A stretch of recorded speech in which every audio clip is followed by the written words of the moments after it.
Ta-da!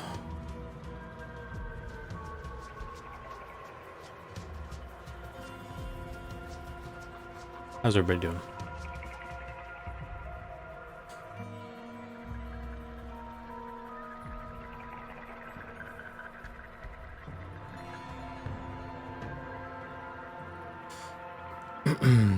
Trying to decide what to do today. Let me check my list. To-do list.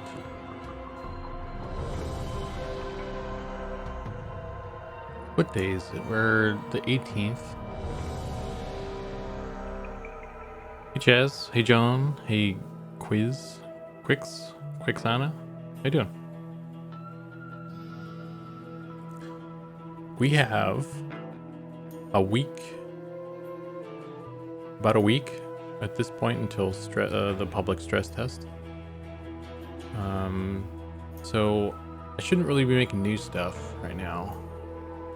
We're in fixes, no new work territory. Pencils down. So, maybe what I could do is I could work, I guess, things that are in that I could noodle with. Let's see. Just got of all those weapons and stuff I put in. I could, the game is basically done, yeah.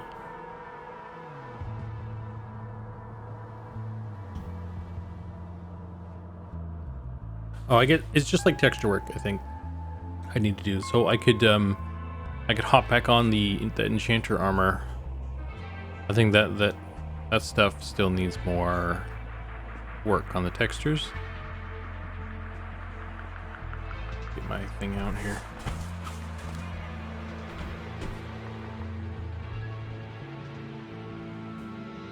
So textures for the armor and the weapons too. I could do some.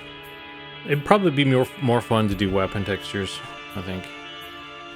So maybe I'll just do that. I need a chill day.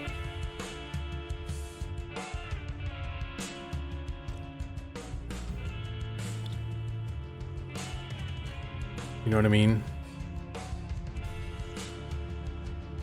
So I'm just waiting for. Oh, well, I guess that's going. I can open this. It's kind of chugging everything else, though.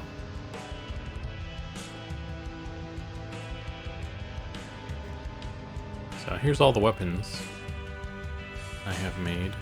Oh, that's right. There's the bone stuff. I was gonna noodle with the bone. I think the one-handed bone mace thing needs to be a little bit longer, a little bit taller.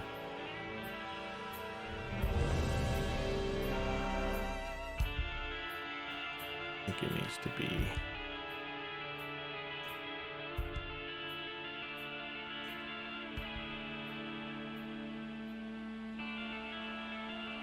A little bit taller. Hey Nordan, how you doing, man? I try to remember that, man. It's hard. I need you here to remind me.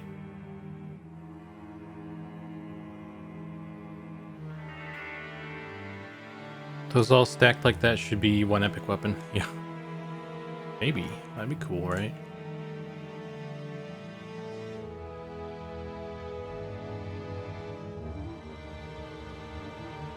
So I need to open IMDb. That was tragic. This thing.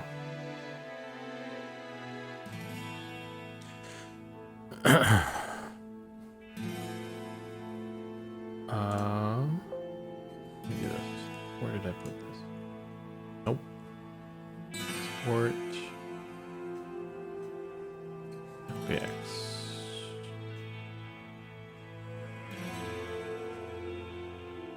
Bone Mace, one hand.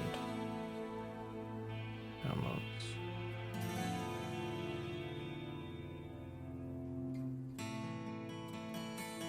Oh shit, why has it got... It have it's got the eyes material still on that. Oh, whoops. That's from the skeleton itself. probably export the two-hand as well now.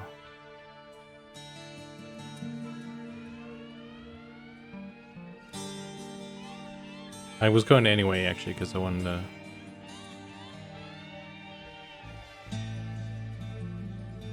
clean up that texture as well. It's the same texture. Bone Mace two-hand. Yeah, man, D2. Great game. You guys excited for Diablo 4?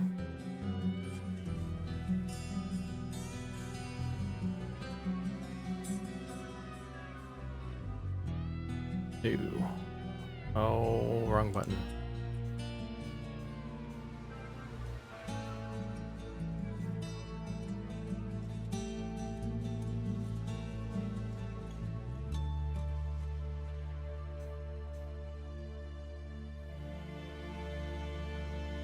Import.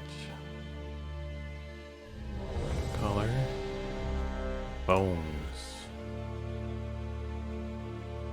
Hey, Strange J.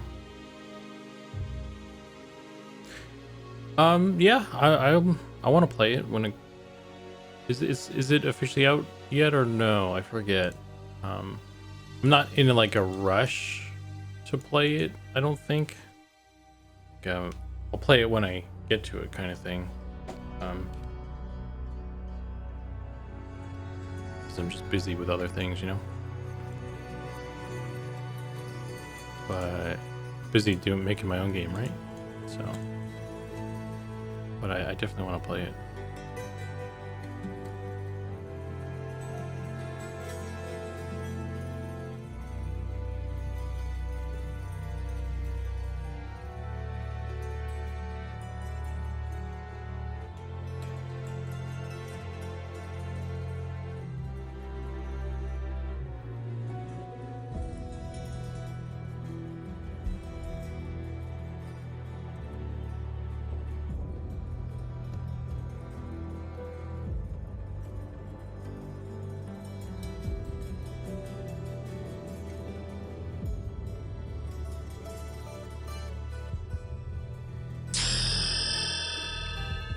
Hey, Salacious. Thanks for the sub. That's very awesome of you.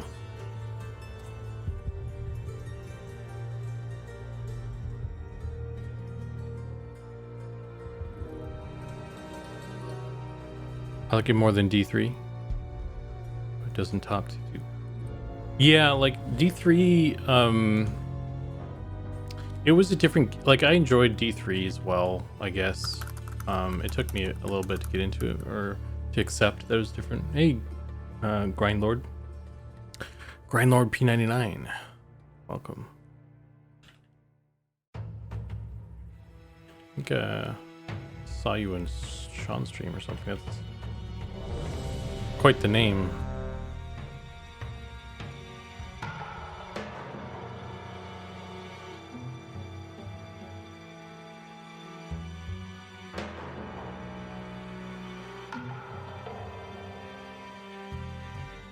It was between you and Pattis this time.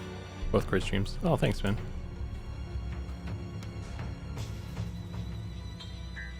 Yeah, Pattis is a cool guy as well. You should watch his streams if you're into environment, art stuff. If you're interested in architecture and all that stuff. Or Star Wars. He's a big Star Wars. I mean, he's got a lot of knowledge on like a lot of the nerd stuff, like the lore. It seems like he reads a lot for a dyslexic guy, dyslexic kid. It's weird. I just don't read. I'm just like, nah, I can't. My brain doesn't like that. So I don't know how he does it. Just powers through it, I guess.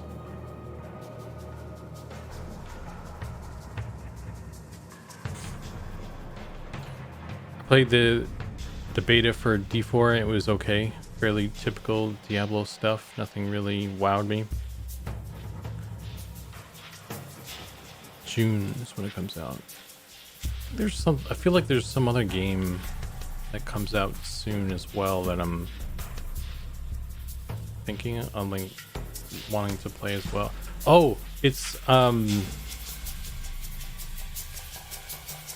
Baldur's Gate, the new Baldur's Gate, that comes out in like August, doesn't it?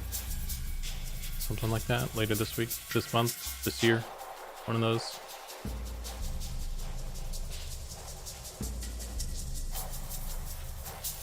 Where's Photoshop?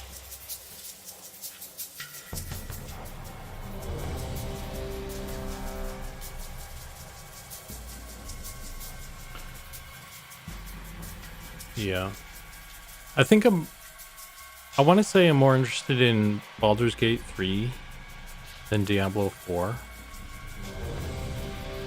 I don't have a lot of I don't have a lot of time, so I still haven't even played through Divinity 2. So hey Pat.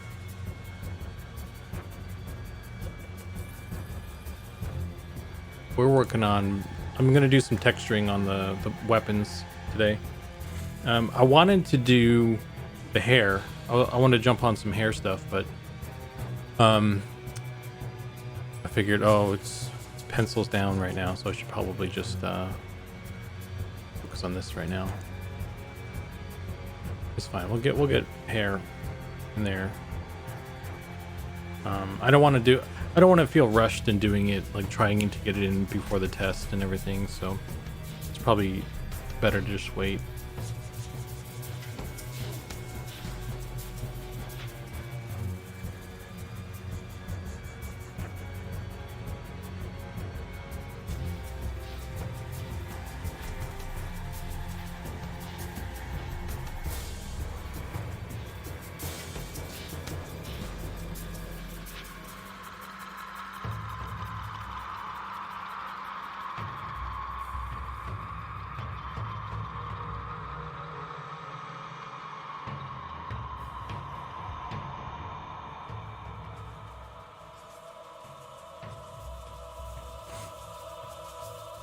I have a quick question for you.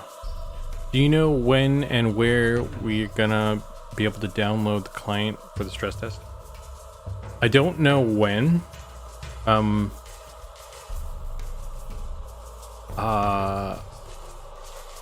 don't know how much of a heads up will the guys in charge are planning on allowing people to get the download for it.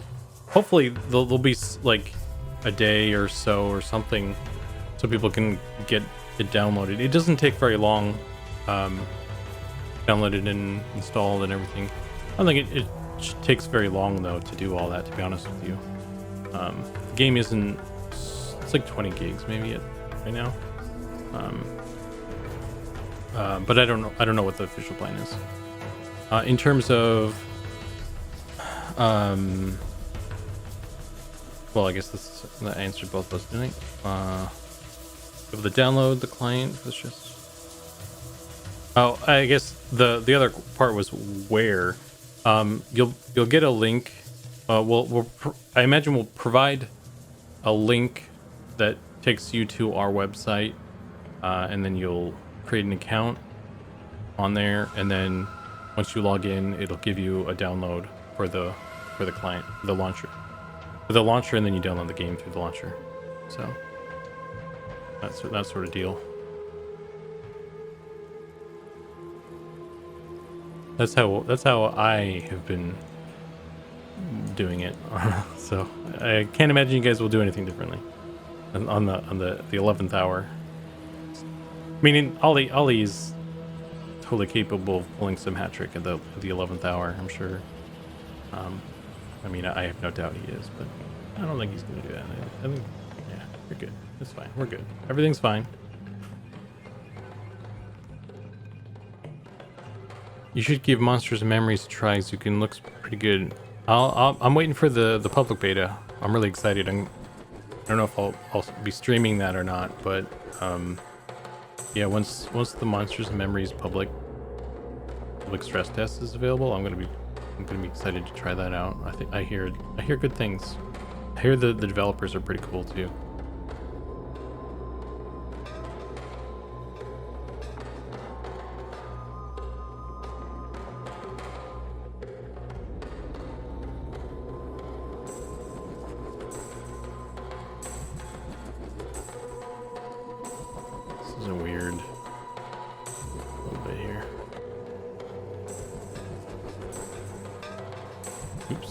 That did a thing.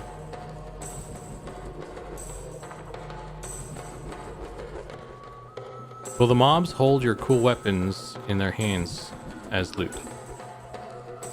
I have a screenshot I can answer that with. Let me find it.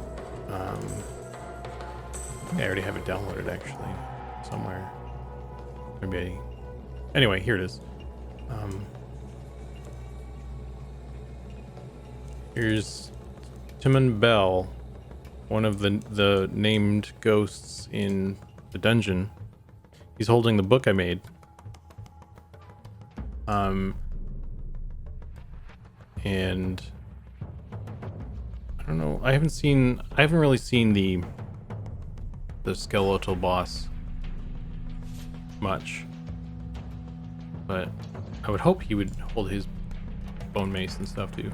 That'd be interesting to see. Actually, I should run down there and look at him, see if you can see him. I think he probably does, because like I've started seeing a bunch of dudes with. I think I might have actually already seen him with it before I switched it to the bone mace, when he was using the old mace model. So yeah, I think he does. I think they do. That's my long-winded answer.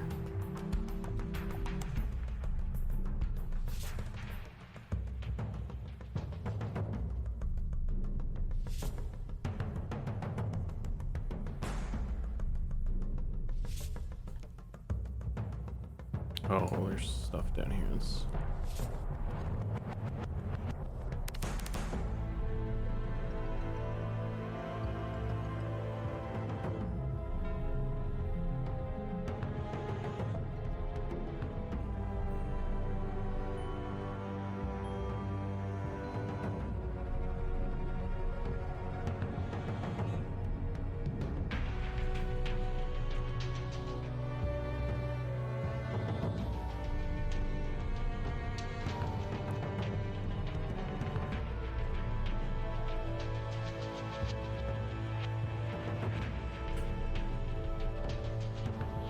When you kill him, that book drops? Yes.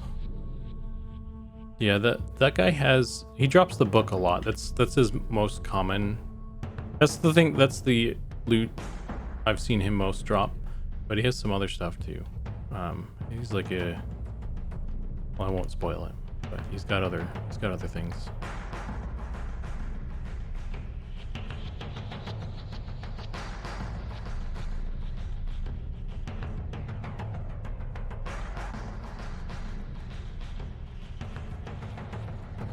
I think some of the other stuff he drops is more like jewelry and stuff that doesn't have a visual so much. So I suppose if he doesn't have the book, it's a good indication that he has the other thing, unless he can drop all of it. I don't know how that works. That's more of a Nick question.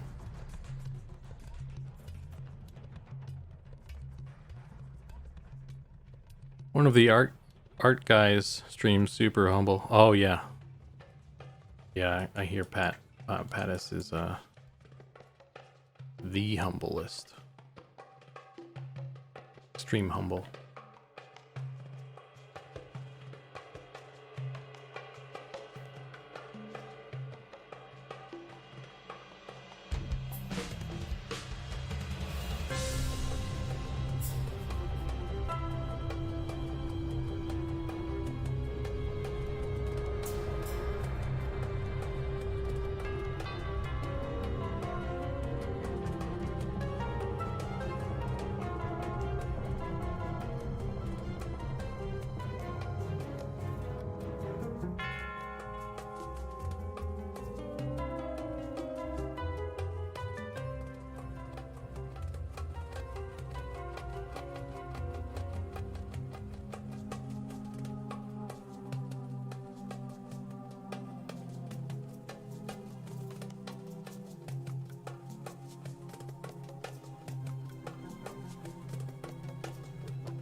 Oh.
How was texturing done back in 1999, the original EverQuest? Did they just slap a graphical wrap on the solid object? I think what they did was they just they would paint the texture in Photoshop and then put it on the model and then go back into Photoshop and adjust what they think needs to be adjusting. So a bit of a guessing game, kind of bouncing back and forth. So that makes kind of trying to clean up seams and stuff really a pain. They also like UV. I think they relied much more heavily on UVing the model, very specific ways, so that the texture lays flat. For the most part, like, let me find my little tool here.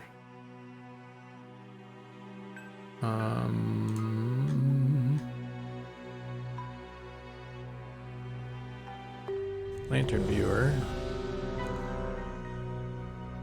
Hey Dargeth, what up, dude?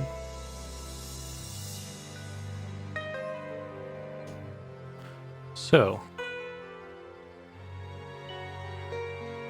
if we look at, let me find like the ogre as an example. Where is the ogre? The troll could work too. The troll's actually a better example. So,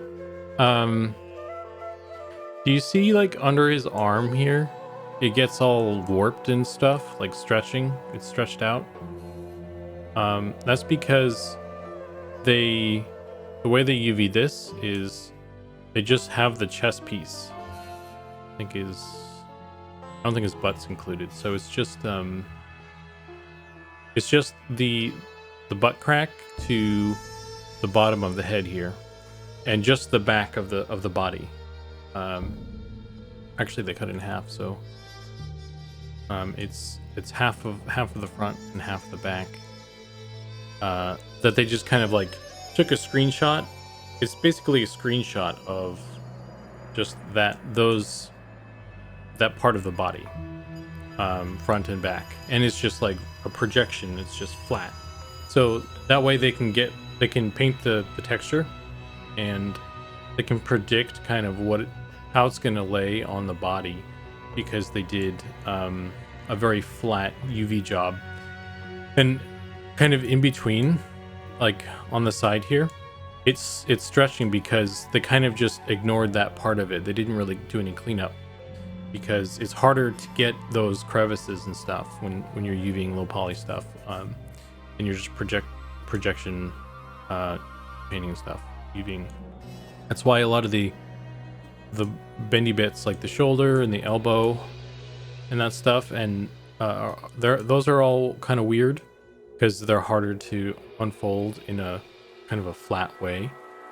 And it's also like with around all the different joints where there's a different texture, because each body part, like the upper body, the forearm, and the hand, that's 3 different textures. It's not like one texture for the entire arm. It's sectioned off So each one of those is its own texture that's flattened. And so they weren't able to really do a clean job of going across the edges, because like I said, they just, you know, flatten it and then take it into Photoshop and paint what they can and hope for the best, pretty much, because there was no real painting on 3D models back then. So that's kind of how they did it. They just, you know, broke up the model into as flat a chunks as they could and just did it that way. That's why they're most visible on the ogres and the trolls because they're so large, but it happens on even the dwarves. That's all stretched. You know, it's the same process. Well, this is kind of weird. The shoulder is all weird from certain angles and stuff. This is stretched even. It's not as bad comparatively, but you know, you can definitely see it. So it's just they constructed the models, you know, to be used. Like, it's just the workflow is designed to work for the way they did it, kind of thing. It is very hard, yeah. It's very hard, time consuming, and there's a bit of guesswork in there. So, yeah. Just got back from taking my kids to see Mario movie. How was it? Mario movie was good. I took my girlfriend to see it. Yeah, both it and D&D movie were better than I hoped. Good fan service while having fun standalone. I'm curious about the D&D movie. Since everybody's saying good things about it, I'll have to take a peek.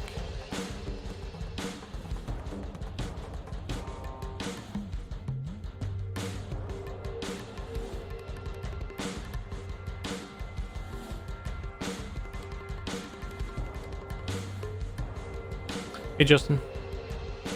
UV tools in 99 were pretty bad. Yeah, man. I mean, I don't know to the full extent of it, but as far as I know, like when I was in college, we had like the best tool that I was aware of in college was 3D coat. Otherwise, and I didn't even really, our school didn't give us that, so I kind of learned how to UV by doing it in Maya, and that's just like, you know, planar projecting the flat thing and then kind of like unfolding that manually. It's pain in the butt. That's why people don't like UVing. Like, if you ask anybody who's in 3D, they'll be like, I hate UVing. Personally, I don't mind it too much, but like, you know, of all the things to be doing, it's one of the least, I don't know, rewarding, I'd say.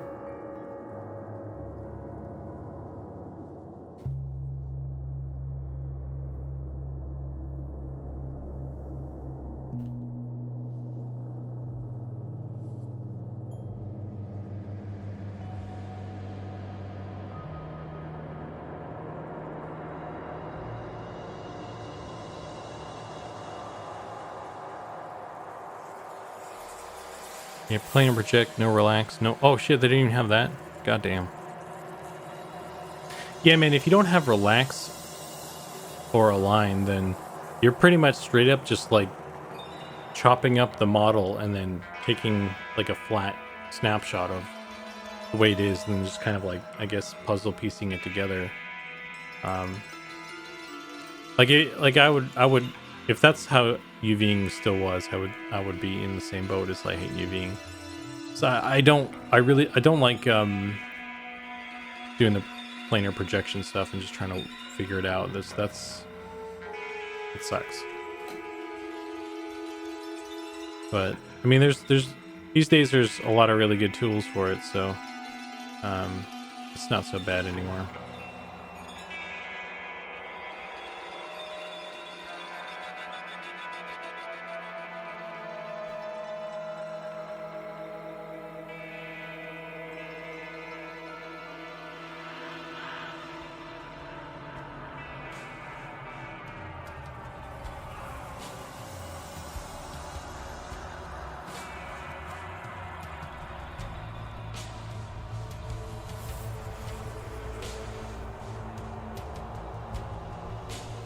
not as bad as it was anyway. So the best analogy for UVing is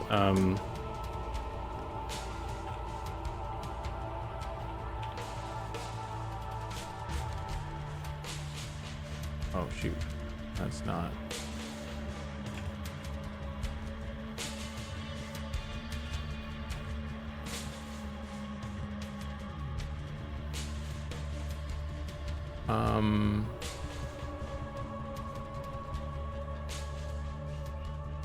No, that's not. Give me the image, bro. It's not gonna give me the image. Let's do this.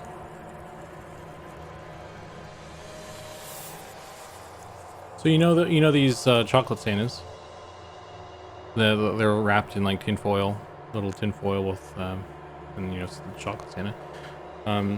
That's kind of a good analogy of what UVing and how textures lay on a 3D model. Because like if you take this tinfoil wrapper off the candy, you know, you get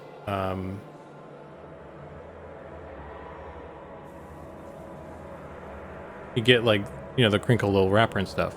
And so imagine you have that crinkled wrapper, and if you wanted to like flatten that out, you know, with your hands, you just kind of like stretch it and flatten it so it's like perfectly like flat and all that. That would be you relaxing the UVs. If you're UVing, that would be relaxing it. It's just kind of like you know, spacing it out, spacing the UVs out, so it kind of lays flat in a nice way, pretty much.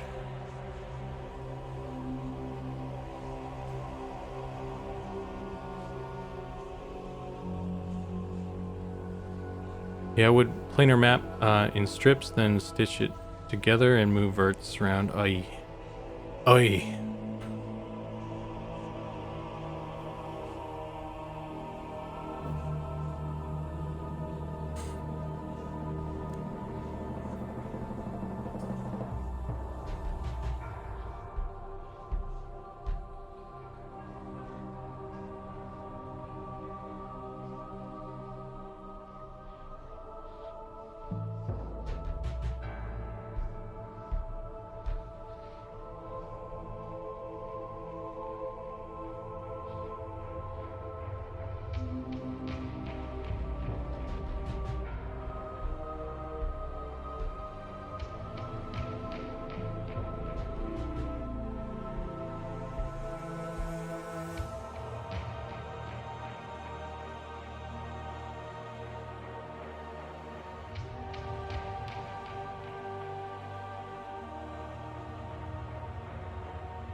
Yeah, no worries, man.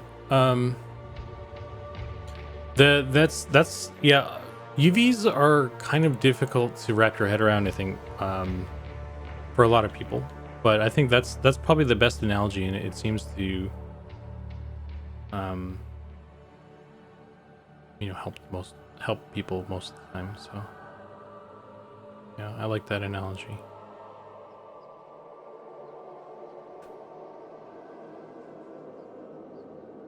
I think, you know, it's like any candy bar would work, really, but Santa Claus has a little face on it.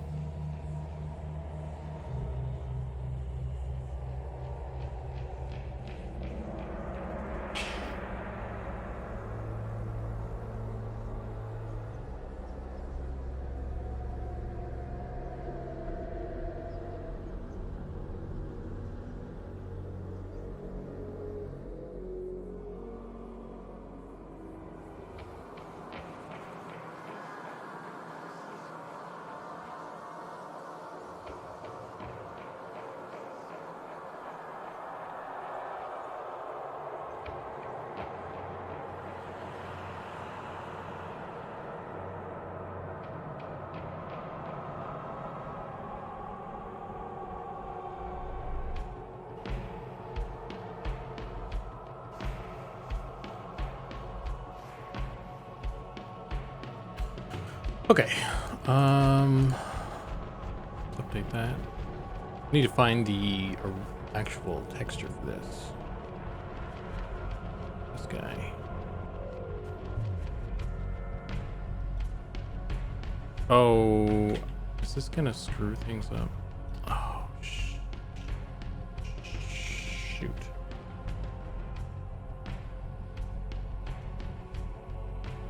Ah, damn it. It's been all that time and I didn't set the proper resolution. I wonder if I can squish it in there.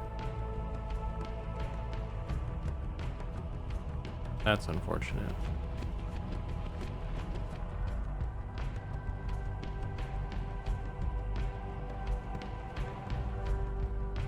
This is no bueno.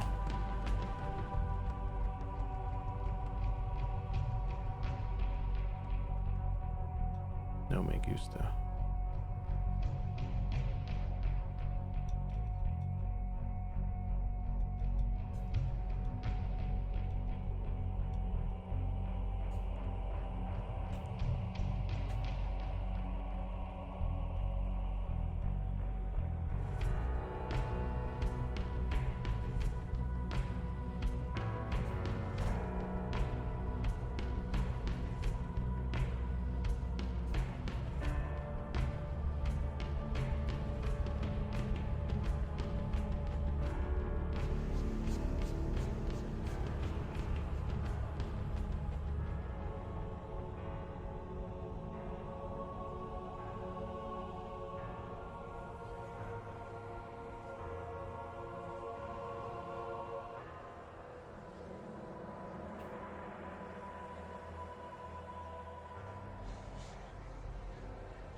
Yeah, this is not great. This is not great.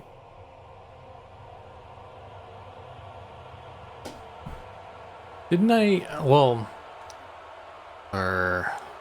is there a way to change the?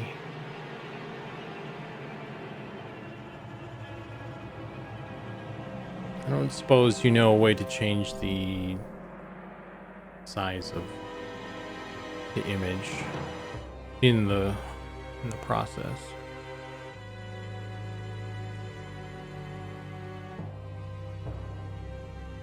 Export.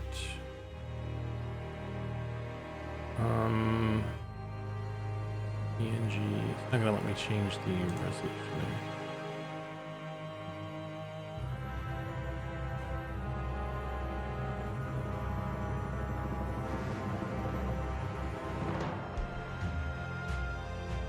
Reset settings. No.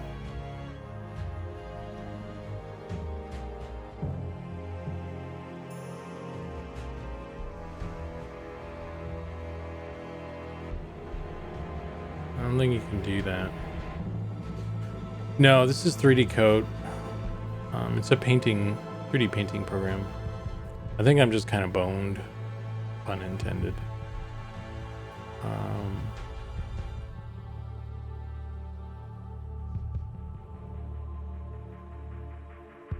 Wait, well, let's try this real quick. Image size 5, 12, and 80. Will this let me do it? Oh, I guess I could copy that and then paint this work. Is that even the right size? What size is this? 12 with 10, 24. Okay, I didn't have it the right way.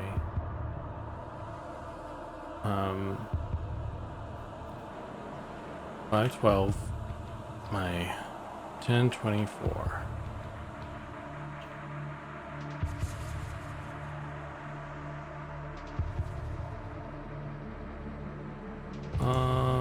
That looks different still.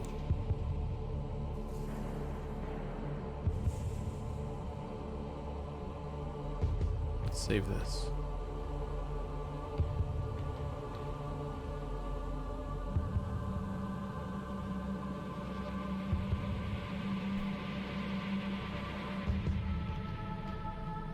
of the old layer up.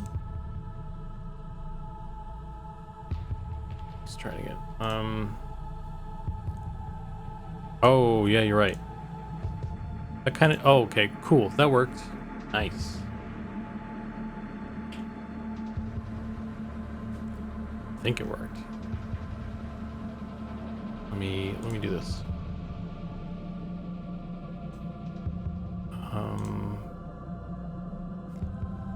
So 5, 12, 10, 24.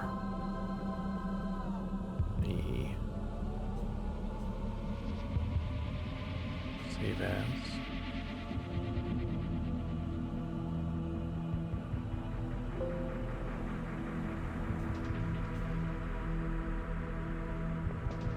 Import.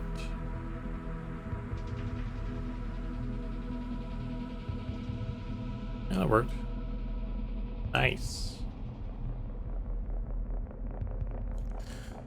Yeah, well, let's go with that for now. Bam.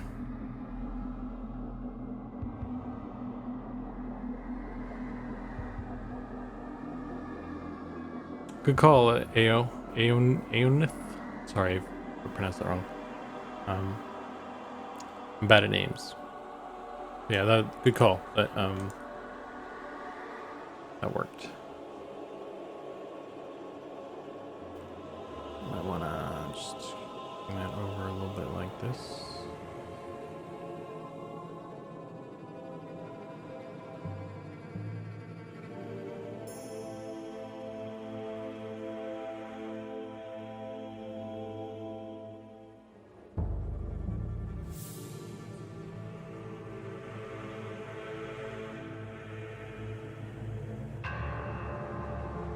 Close enough.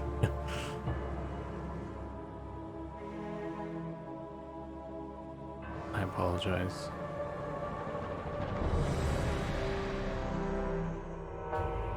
Organic cacao. We create these names just to trip you up. Yeah, I wouldn't put it past you guys. You guys are a bunch of jerks.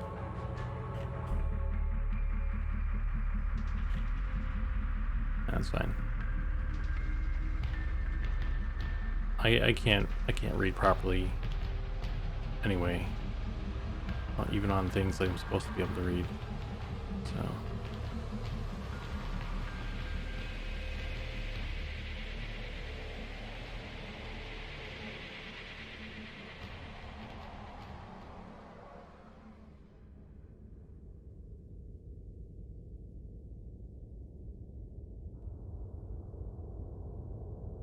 Aoth? Aonth? Oh my god, I can't see, like, I can't even do it when you spell it out for me, so. Aonth?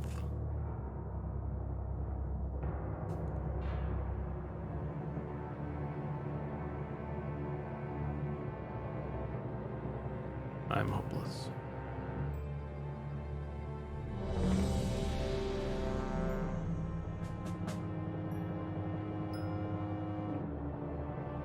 Hey MCP Live, what up, dude?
Our beloved gnomes.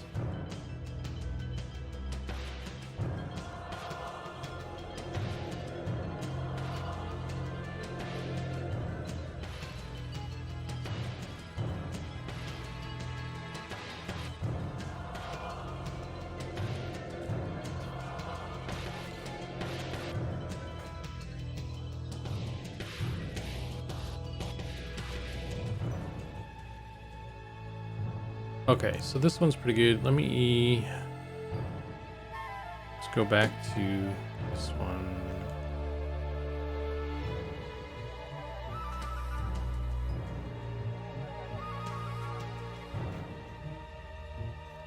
I'm not even going to fix the UVs on that.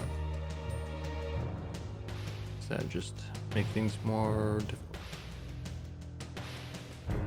So I need a new...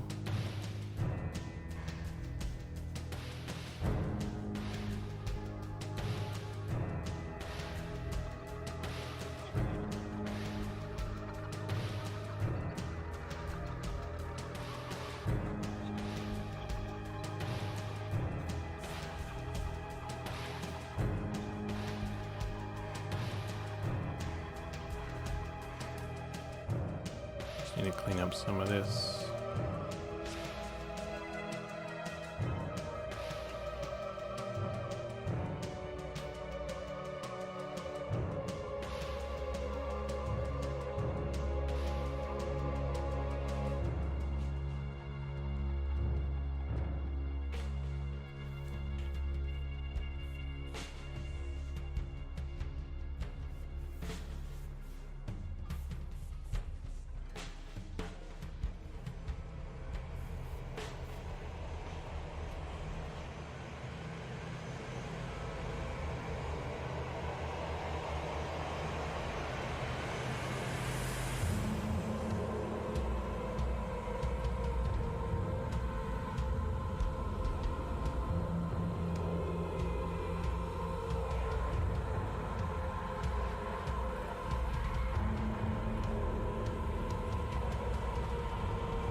Lizard now.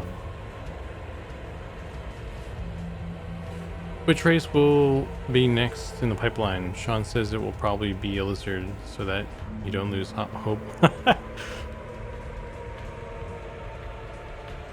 I missed that. Hey man, if that gets me lizards in the game, I'll play up that hopelessness.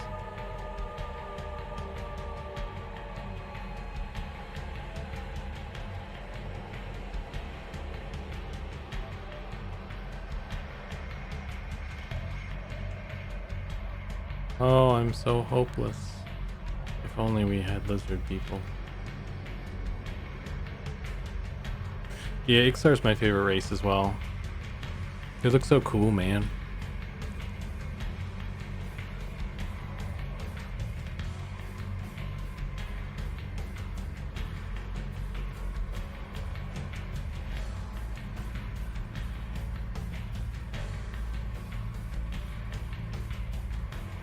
What race are you looking forward to most in current M&M?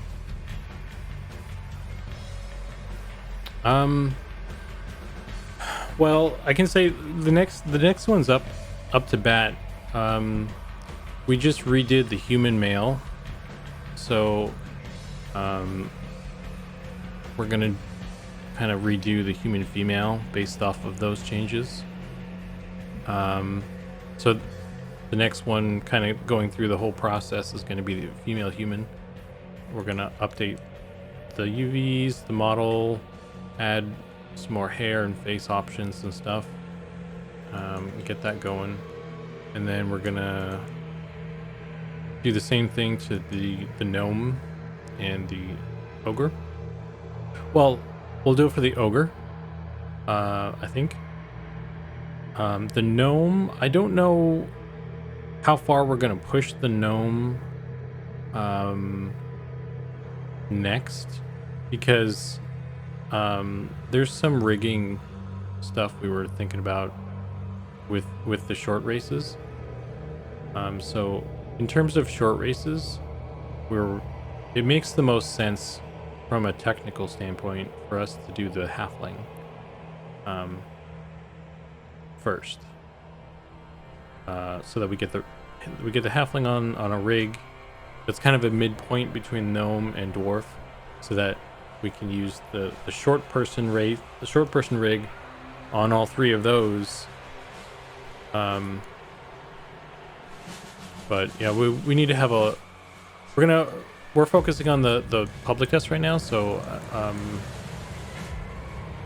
we haven't really talked about that sort of thing yet. But at least with the team at large, it's just been Pat and I just chit-chatting about ideas and stuff. That was what I got from that conversation. So, but we'll see what happens. Where we want to go, what makes the most sense.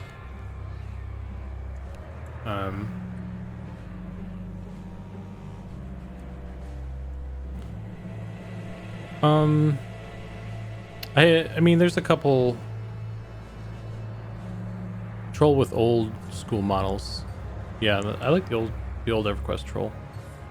I did that little sculpt. I have this little old school troll I made. That's for my own thing now. But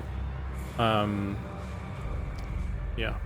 With the halfling, the dwarf, the wood elf female, they kind of exist, and the troll kind of exist in some form or another, but they're all like really work in progress for M&M.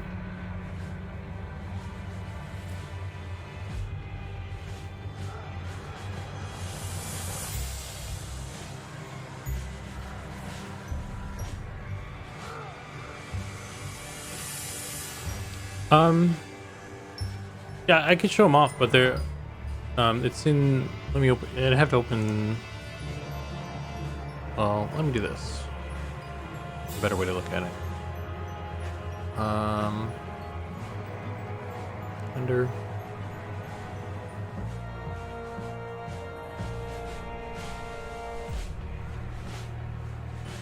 This is the halfling.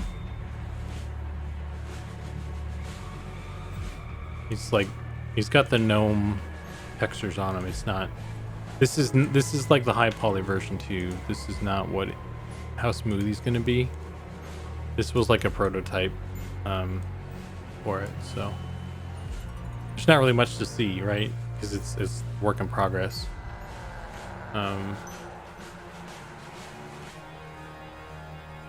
And it's the same thing with the wood elf.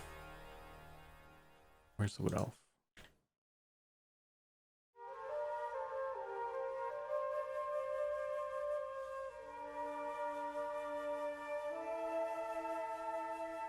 Are any of the races close to a final look, in your opinion?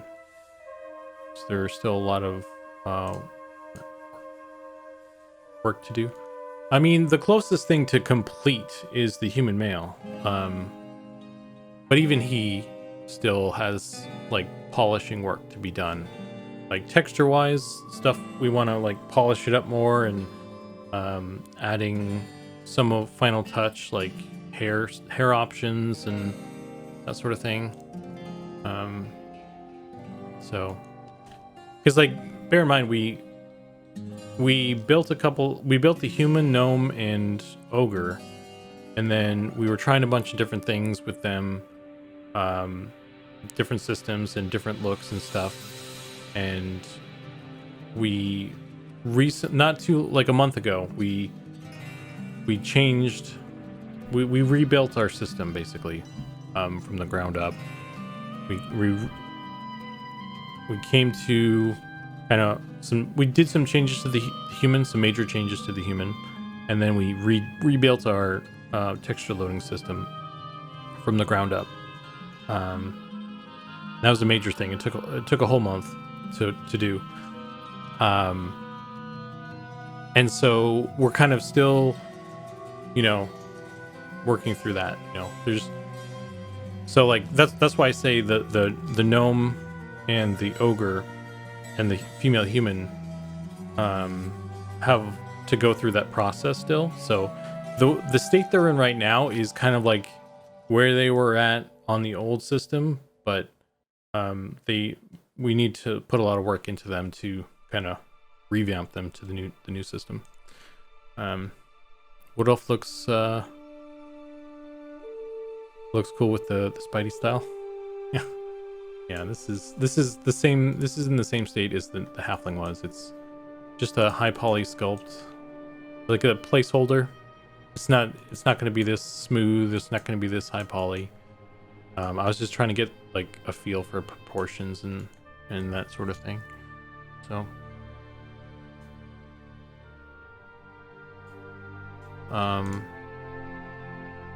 then I have the dwarf.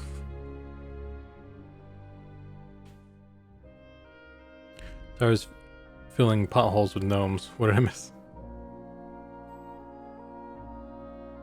Dwarf has beards.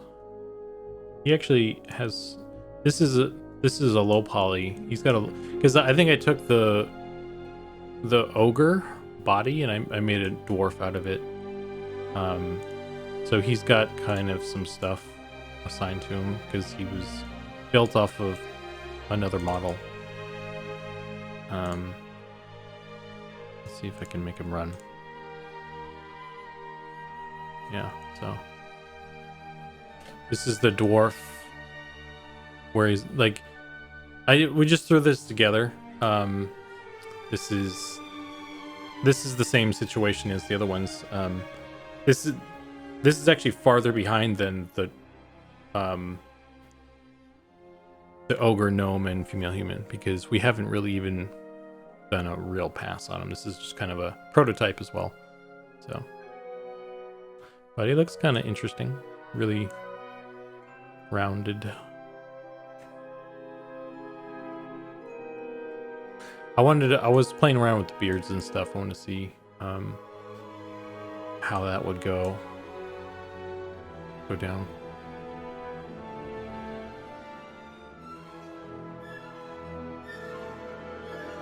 Recently in a stream, I believe it was you, a noseless troll was shown off. Yeah, I have the noseless troll. Close this one.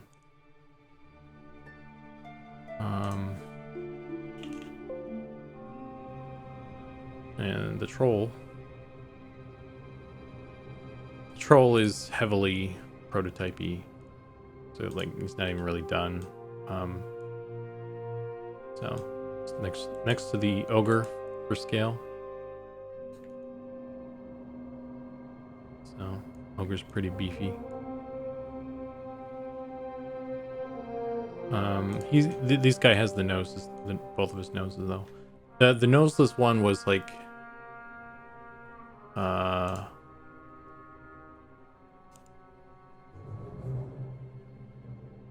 still have that. Yeah, I don't remember where I put it right now. I don't remember where that is, but oh, here it is. Found it. Yeah, this is the noseless troll. It kind of looks because this looks more interesting because he's got the teeth on there as well, right? This version doesn't have any teeth or anything, so it's, you know, it doesn't have the eyes or anything. It's totally, you know, it's not really fair to judge this stuff side by side. It's all kind of like a hodgepodge of different, you know, varying degrees of complete. What else do we have? I think there's a deep gnome somewhere. Is it in here? I know Goblin made a deep gnome kind of based off of the other models. It's kind of the same situation as the troll. I don't know where that is though.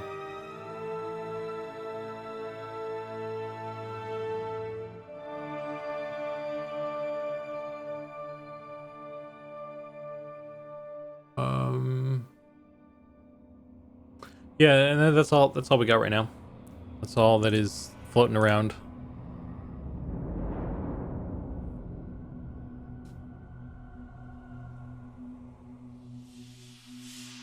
I approve of the beard. That's good. Don't approve it yet because that's not the finished beard, but you know, probably go through some changes. The dwarf is absolutely on the right track. Maybe needs slightly shorter torso and longer legs. But overall, yeah. So you, Dargoth, you're kind of pushing it more towards the EverQuest one, right? Because the EverQuest, how do you feel about let me pull it back up, because I think there was, there's gonna be, the dwarf is one of the ones I think people are let me move this to a pose.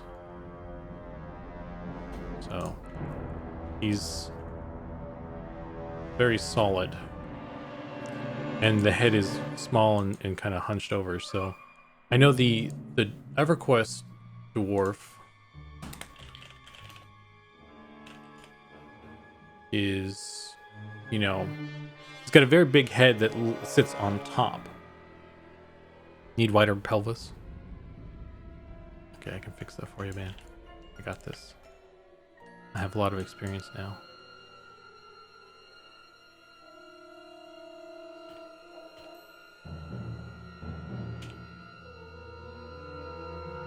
Oops. I don't have a lot of experience, apparently.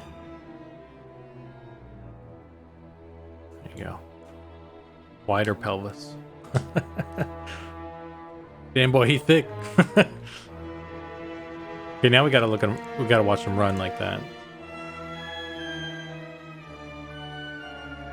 Timeline. It's the law. Gotta make fun of the dwarves. Ah, look at him go. From the back, it kind of looks like the female troll. Oh no! Dargoth was ready for that one. Needs a bigger beard. That's I did in fact make him chonkier, so just doing what I'm told, man. But yeah, I don't know where we were. I kind of lost track of the conversation. I like chunky dwarfs. Like, make it chunkier. Old school Warhammer fantasy. Baby ogre. Yeah. Look at him go. Yeah. So it's, yeah. This is, like I said, this guy is really prototypey. So, there's probably going to be some changes to this at some point or something. Like wider hips. Underwear's hanging on for dear life. Yeah.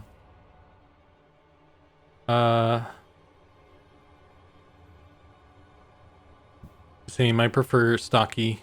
Love EQ, but nice to have differentiation.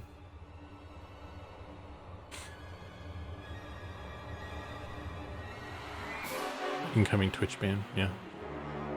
Better close that then before I get banned.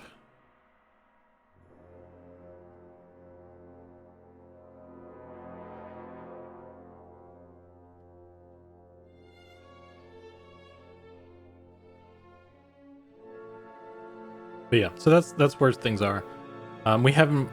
We've intentionally not pushed forward with other races because we were still kind of in the process of, like, you guys got to understand, like, as much progress as we have made, we're still very much, a prototype. We only have like Night Harbor, Wormsbane, and Shaded Dunes that are really kind of zones that have stuff in them. So like stuff like there's a lot of foundational stuff that we're still putting together, right? So like and so I say that because we haven't pushed forward making other races because there's still a lot of changes that are going on with even just the human in terms of what style do we want to put forward, in terms of fidelity of the character, in terms of types of armor that is visible, and is that going to be modeled out? Is that going to be just a texture? What kind of hairstyle? Like, how are we doing the hair? Because like EverQuest didn't have any of that shit, right? The only thing you could see in your character was a bunch of textures and a helmet. That's it, and weapons. And we have more than that already. So it's like we're trying to find our M&M sort of spot on the spectrum, because we're trying to make an old school game, both aesthetically and gameplay wise. So it's like, but we're not afraid to push things into the modern era as well.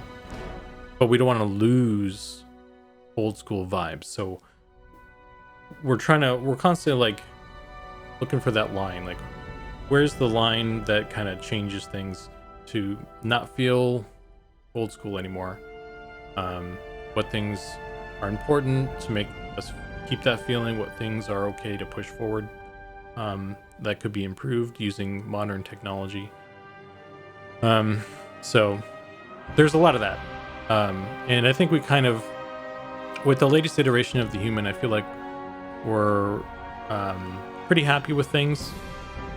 So we're just kind of polishing that stuff up. And once we get that going, once we're happy with it, it's done. Then like, okay, we can move on to the next stuff. And then we'll know what we're doing with the other races, and it's less of a guessing game. Hopefully the stuff will go faster too, because we're not like, doing a bunch of iterations of different shit, because we already have the checklist now. We built it all off of the human.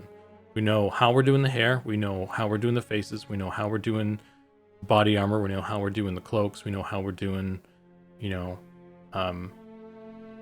weapon attachments and stuff like that.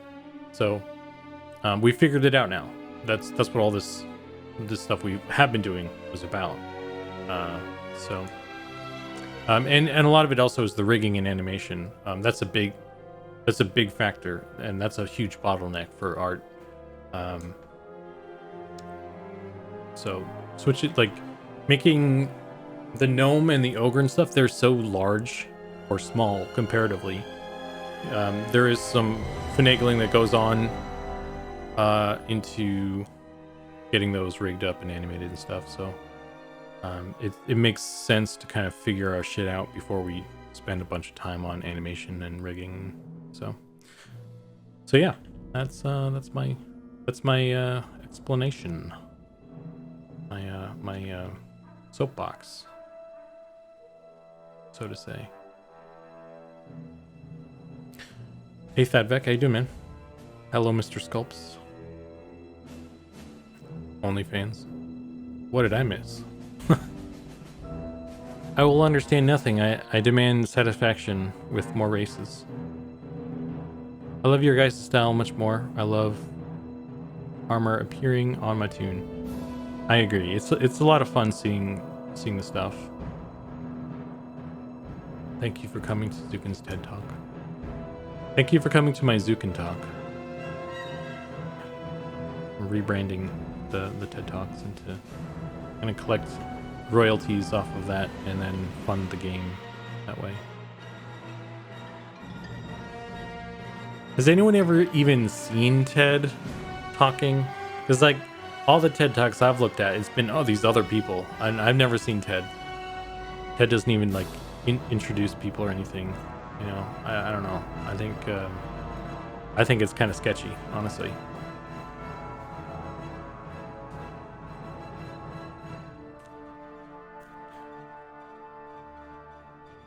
You're threading the needle well. I'm in love with your team style. Thanks. It's a team effort. Definitely doesn't all come from me. Doesn't all come from, it's everybody. It's like it's a bit of a negotiation. with stuff, because I think of everybody on the team, I'm probably the most grumpy old man about stuff. So I'm constantly like trying to shift things toward like making it feel like EverQuest in a lot of ways. So and I don't know if that's a good thing or not. I think it's good in some ways and it's not good in other ways, perhaps. You know, because I think a lot of folks that are following our project are EverQuest fans, so I think it's rather important to keep vibes, EQ vibes, you know. But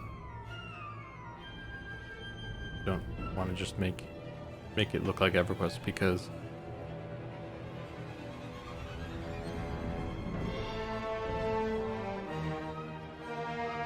good one, Dad. We need some investigative reporting. Who is Ted? Why does he invite all these people to talk? What does Ted know that we don't? What is he trying to tell us?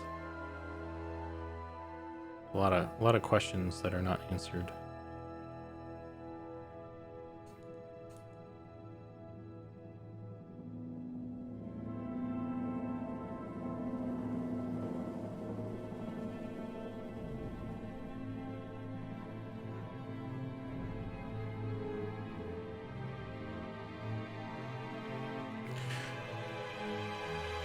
Not EQ enough in gameplay or art?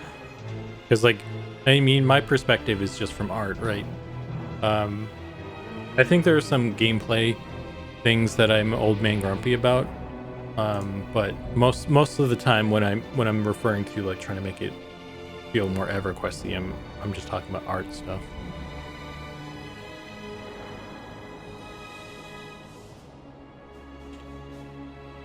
Back in my day,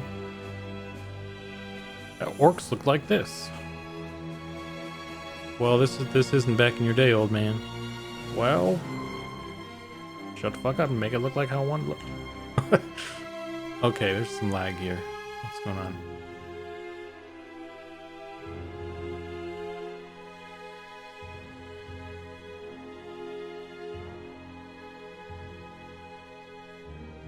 Quick question. When was the last time you hit save? Tough call. If it's too much like EverQuest, it'll get compared to only EQ only.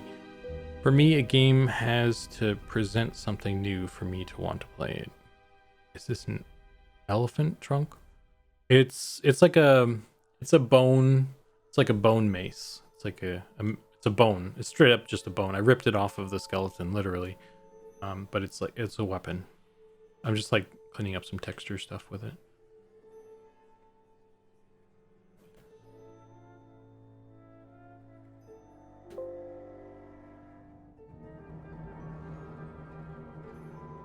Have you not heard about the Lucklin Monos? Let me catch you up. Oh no.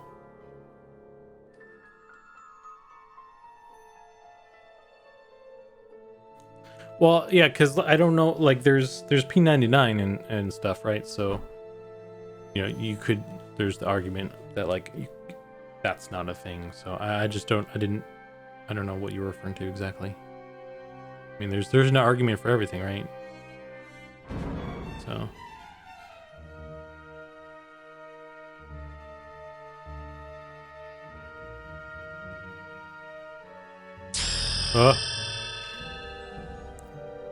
Very loud. It's probably not as loud for you guys as it is in my ears, but man, that gets me. Midget 17th, thanks for the sub. It's very awesome of you. Make it chunkier. Oh, I did make this bone mate. This is the one-handed one. It was kind of a bit of a chicken bone. I made it a bit longer, so. Oh, I am joining the Tapped Art Club. Nice. When the Lucklin models first came out, I loved them. I just started on P9. I can't even afford my spells. Yeah.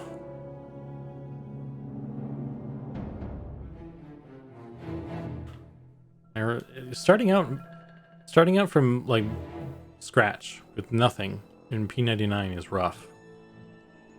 And if you like that kind of gameplay, you're gonna love M&M, because I don't know if you guys saw the update, that infograph that had all the information from the friends and family testing, but one of the statistics was the most deadly NPC was the Ashira. It's kind of like a gnoll. It's not a gnoll, but it's gnoll-like.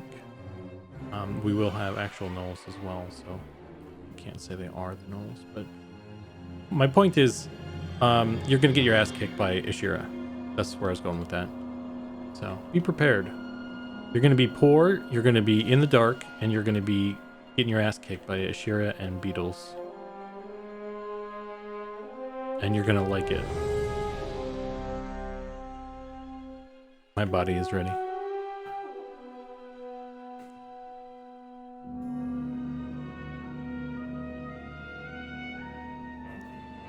Honestly, the Luckland models themselves, other like omitting certain ones like Ixarin, Troll, they're pretty good. Like I think some of the armor and stuff looked really cool on them. Like I really like the plate on the erudite Luckland models. I think that was honestly a good upgrade for them, because the classic plate that they had was too heavy on the cloth. I think like it was too clothy looking for the plate for my preference. So I think it was cool when they got like some actual plate looking stuff. I like that.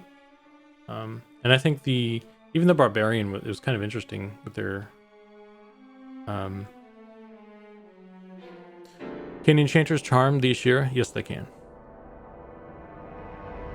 I like the Luckland Ixar. What? Get the fuck out, MCP Live.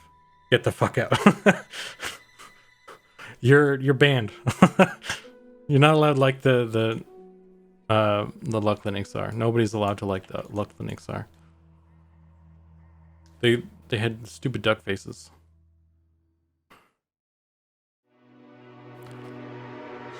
Yeah, see, that's where I was going with Dargeth. The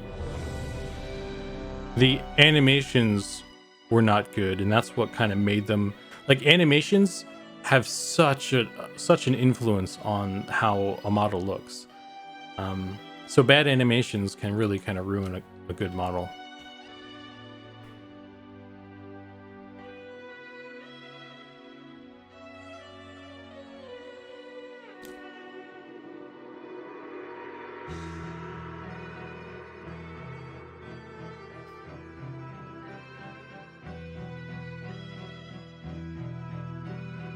You're not really banned, MCP Live. I was kidding. You can stay.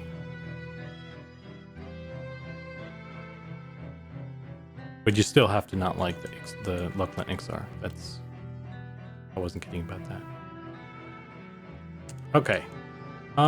So I want to make this a little bit less dark on some of these bits, I think, because I'm banking on the lerp stuff, kind of having some gradient to these guys. So I'm trying to make it darker near the top and lighter near the bottom, so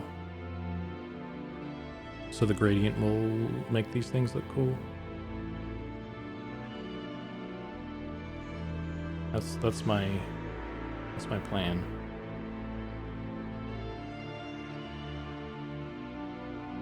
But yeah, enchanters can charm. And I added a cool, I really like the charm and the mez in our game, because you get like the charm mob has like a little sparkly thing on their head, so you know it's charmed. And likewise, the mez spell has a little sparkly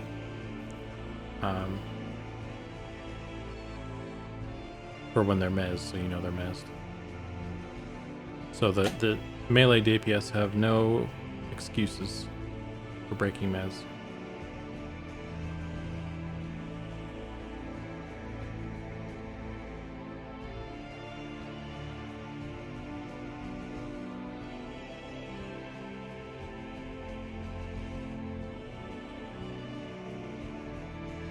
They still will. I mean, they won't have an excuse, but they'll still do it.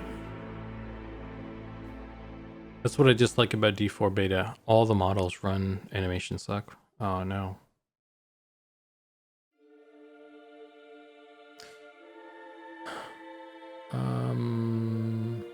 Let's do this.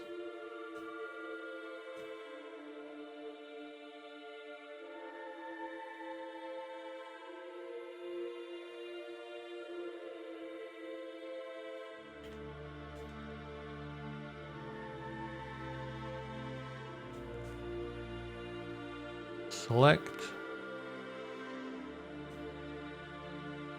Contract by 2 pixels.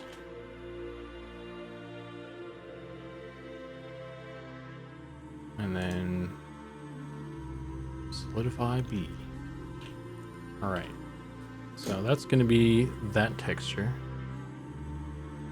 Save as.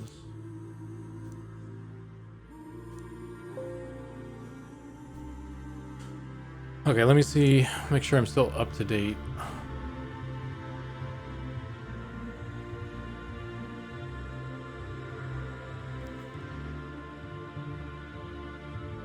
Pat, I hadn't updated in a couple days as well, like you had in. It took a long fucking time for it to update correctly. It was like 10-15 minutes or something like that. I wasn't counting, but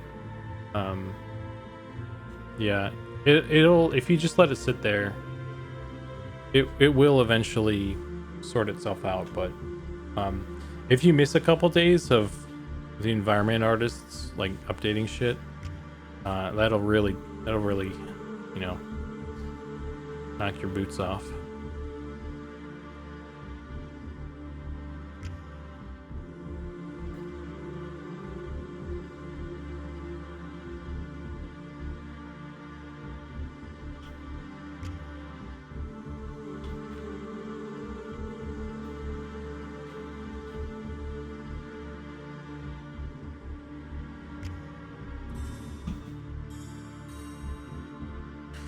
And now we wait. I don't remember what I called the texture for this, so I need to find it.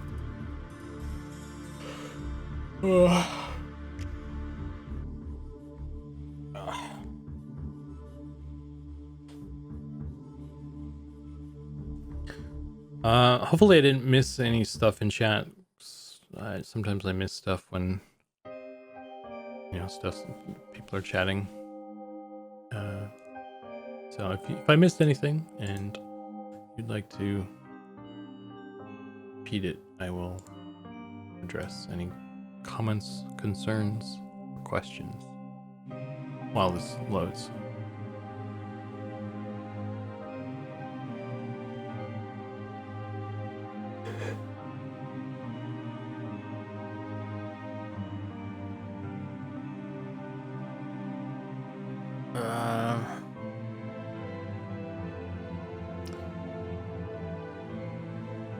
I can say, I don't know actually, maybe I won't say anything because I don't know how much of it was public, but after the public test, we're going to be, you know, moving on to some new stuff, some new content, and it's going to be pretty rad. I'm looking forward to it.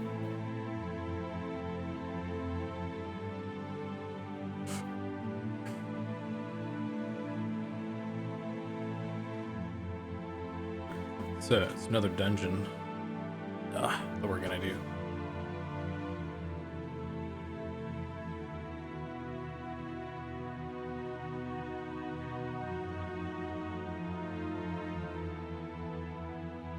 What?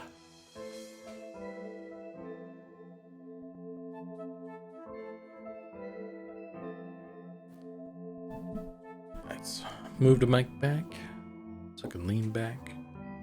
Oh.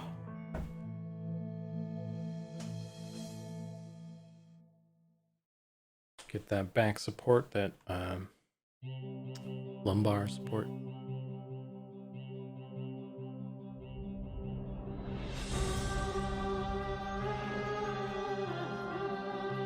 I need to remember to re-import the models too.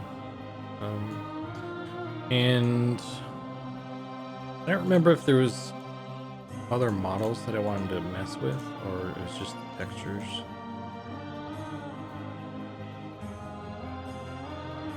I never did look at my list, actually.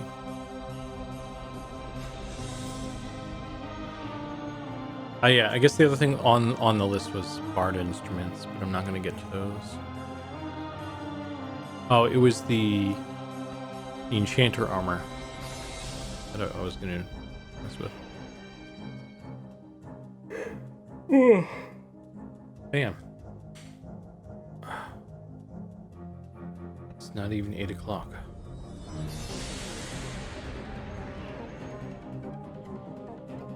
All right, Nordan. Catch you later, man. Thanks for hanging out.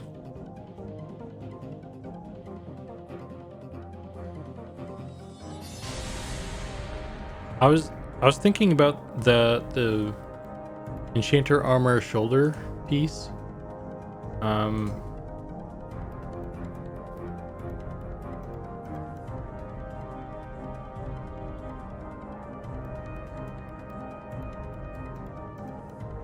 Can find it again.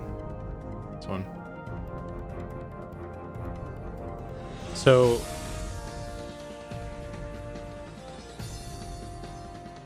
this piece right here, that is on it, like it's not just a single shoulder pauldron that can fit on our system, the system we've built easily. It required to like work properly, it needs to be rigged. And I was like, oh man, having to build that for every single race and sex would be a lot. But I was thinking about how we're going to be doing the cloaks anyway. And maybe it would be fairly easy to just duplicate that and make this thing. So this one I might go ahead and just make this like that. I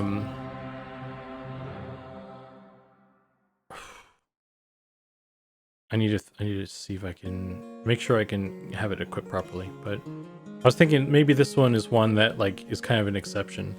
And we'll see how that goes. But I definitely don't want to make. I don't think we should make a what do you call it? Make it the norm to make shoulders like this, because this is really a lot of work to do for everybody. So I think they're the only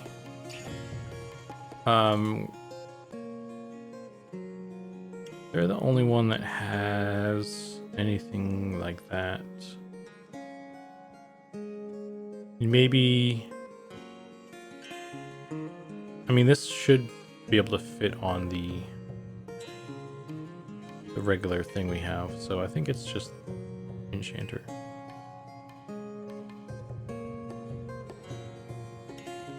I don't know.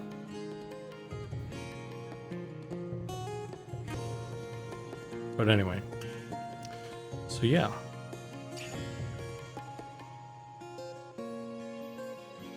Particle shoulder item. Use the bone model. Make a flute. Long tube. Easy. GG. I mean, making the bard items shouldn't take super long, just to make like basic ones. But there's no point in doing it right now, because bards don't use instruments. Like, it doesn't do anything. But I suppose I could make them really quickly at some point and just have them ready to go. But whatever, yeah. Anyway, so let's look for weapons.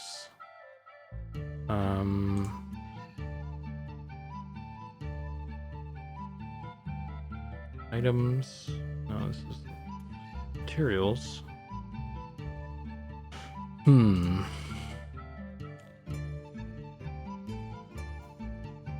Items. So let's find the bone mace.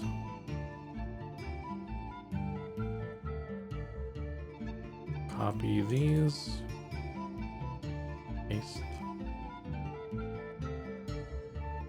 And we'll go find textures.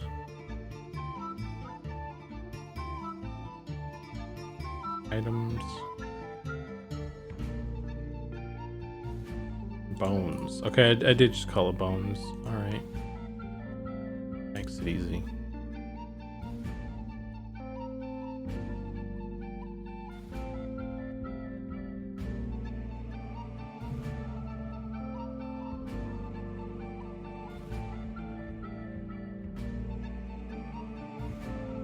Alright, so let's see how that looks.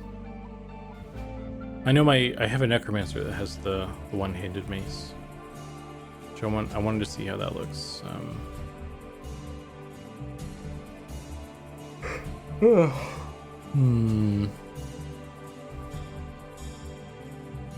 Load faster.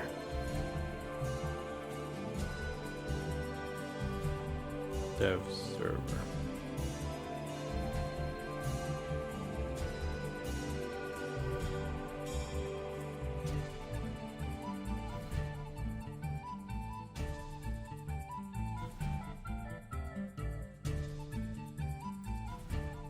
I noodled around with my streaming setup, so hopefully you guys can see my screen better. I'm hoping it's a little bit sharper and there's no more screen tearing. So,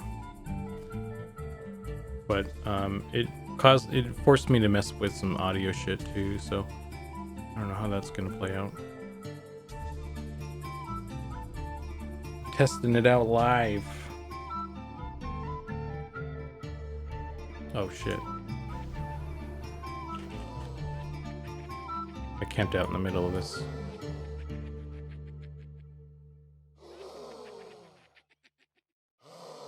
I cannot see anything.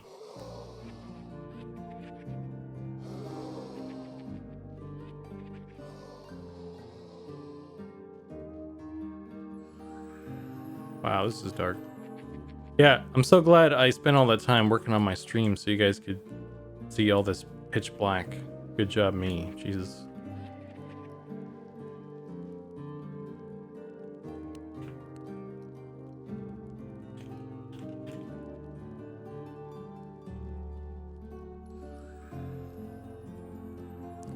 That looks better though. It's bigger, at least. Still very small, but it's way more clear. You fucking with me?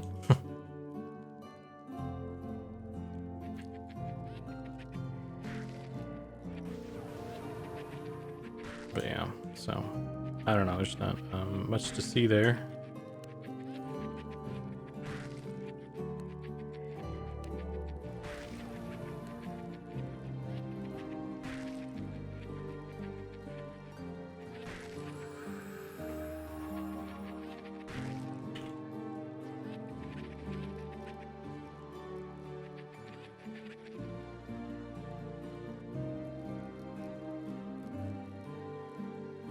I can't equip the... I should have... Oh, man, I should have stayed there and ran down to the boss. Oh well.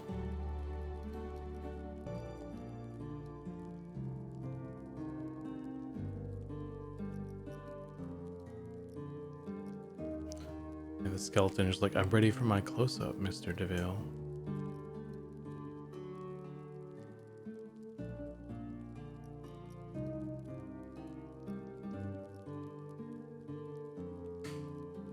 Well, so that's the bone stuff. I don't think I'm going to be setting. I don't know if I'm going to set up those for lerping or not. We got plenty of time before the testing. There's a whole another. I think there's more than a week, pretty much. So, and it goes pretty quick. Might try it for some stuff actually, but not tonight.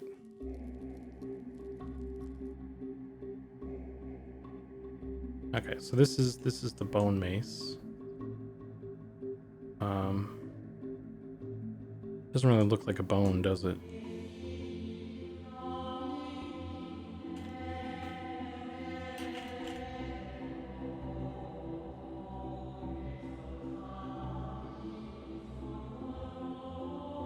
Maybe I should make it more cartoonishly like a bone. I have a serious issue. I took the days off for the test. That's not a serious issue. That's it's planning ahead. It looks like a bone. It needs a little bit of a curve.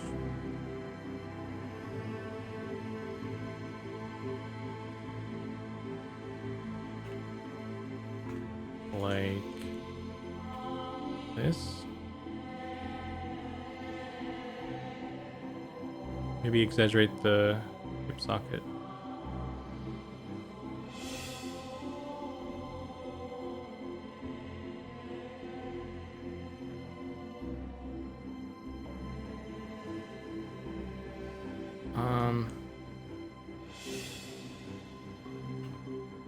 Like that. I might need to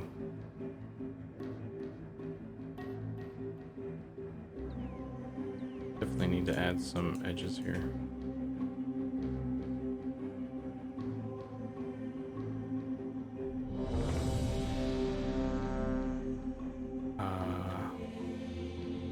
Connect.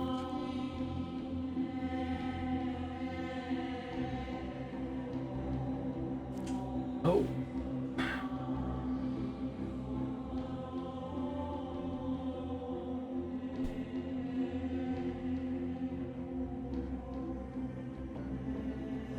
Okay. Is that which bone is that? Because this is supposed to be an arm. I don't know if it matters. I'm not a doctor. Okay. Yeah, so like this one is the leg bone. And I could mess with that one too, I guess, based off this.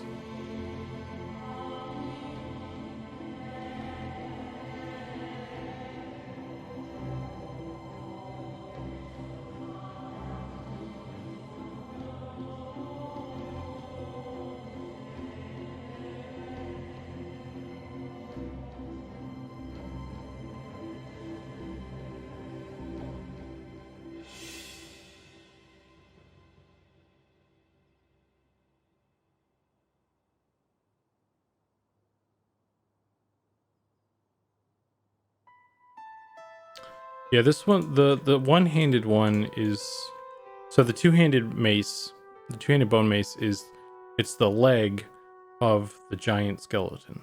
It's the femur. But this one, at least the prompt I got for the small one-handed one it's like an arm. It's an arm bone. So, let me look up arm bone. Arm bone. Which one is the one? The humerus. Yeah, the funny bone.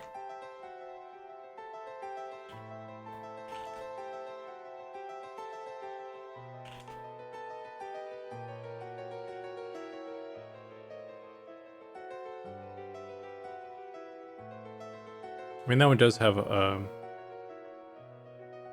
kind of a swoopy bit to it as well.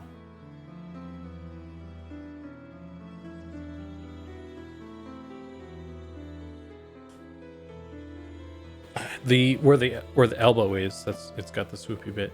So which is like, it's like this. So what I should do, should I do is if I want to be accurate, because we know how realistic our game is, you know, we have a super ultra realistic game, and I want to be as accurate as possible.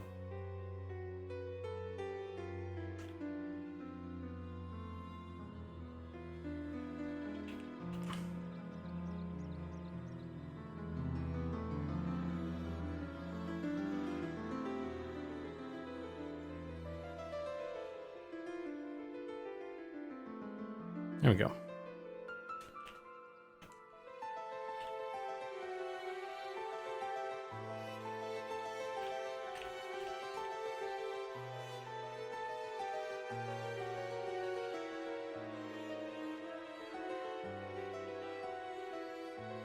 Look at the bone on the upper arm.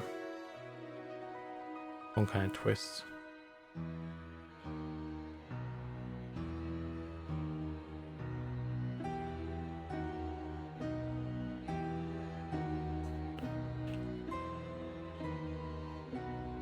I could actually twist it, but you wouldn't really notice anyway, I think. It's interesting to know. I think this would, given how low poly this is, I feel like that's a bad idea actually. I'm gonna leave it like this. Well, I'll leave it like this and we'll see what it looks like, I guess. Yeah, let's try that.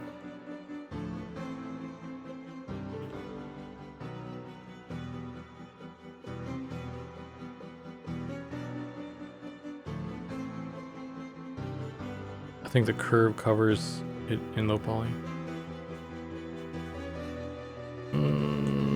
This, like this bendy bit, you think that's good enough?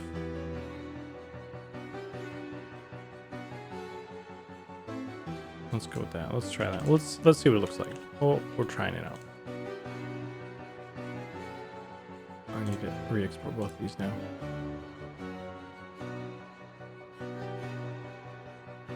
One-handed bone mace.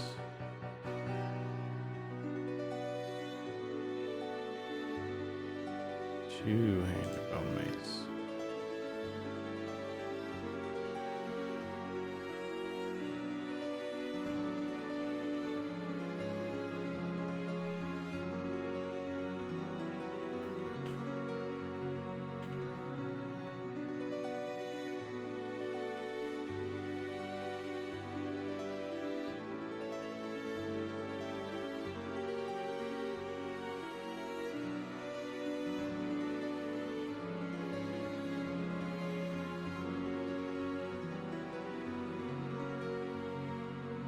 That looks more mace-like, having it flipped around like that.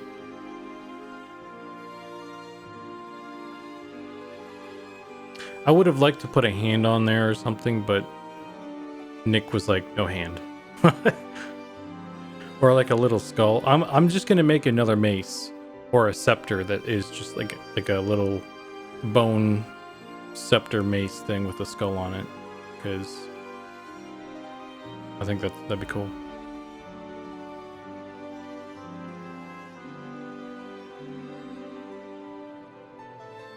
And we need to have a staff with a skull on top as well, of course.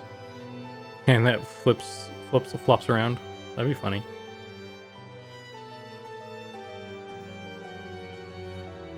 A bone flail? That's a good fucking idea, actually. I don't know if we're doing flails, though. I think someone had mentioned it, but I don't know if we're actually gonna do it or how we're gonna do it. It's definitely like whips, flails, stuff that like flops around and stuff. It either needs to be animated to do that specifically, or we're gonna use physics, and then it's not gonna do what we want it to do. Really, you know, it's gonna look weird, in my opinion. I don't think unless we like did like a hybrid. We could probably do a hybrid where like with the clothing, that looks pretty good. That looks... I feel like it should be bigger still. Maybe, I don't know, but like it gets shrunk down with the female, like the female weapons get shrunk down a little bit.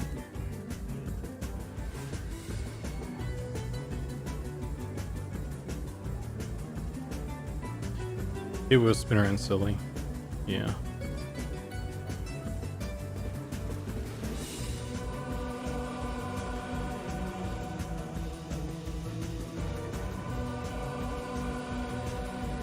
That looks bone-like. I feel like the taper is really extreme though.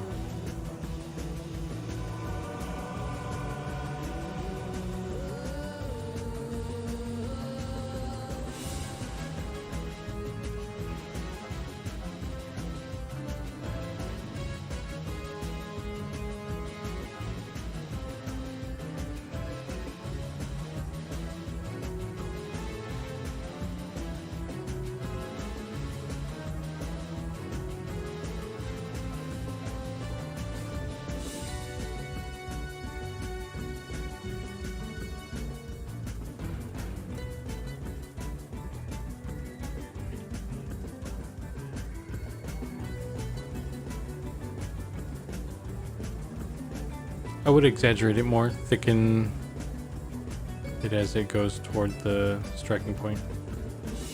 Or club shape. Monsters inaccuracy. Compare the weapon length to her arm. Unless it comes from a bigger skeleton.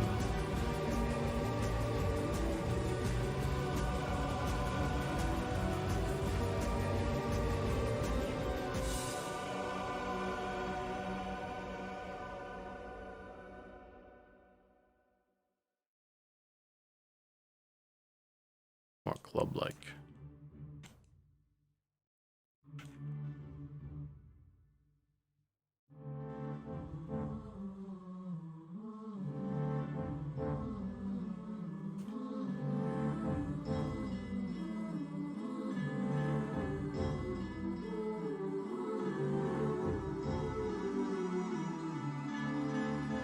Oh.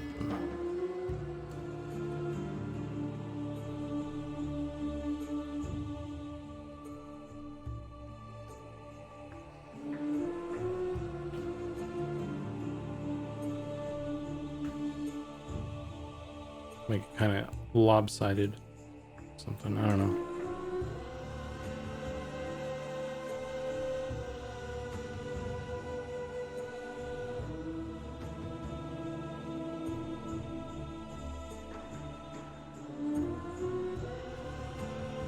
Oops.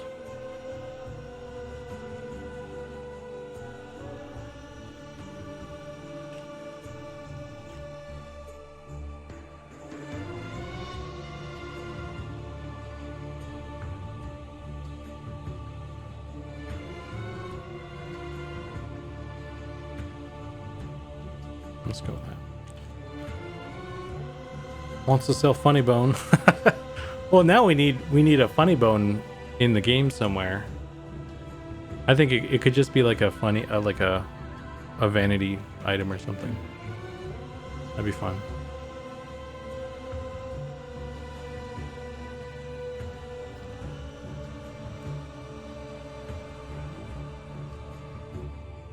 Didn't wasn't there a funny, like, in Kern's Tower, for like some monk quest you had to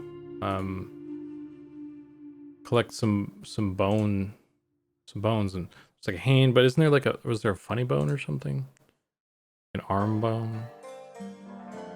I know there's like a skeletal hand, but all the finger bones? Oh, okay.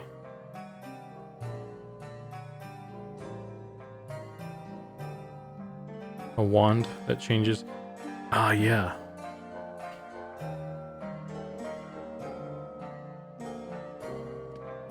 I was gonna say that it could be an illusion. A wand.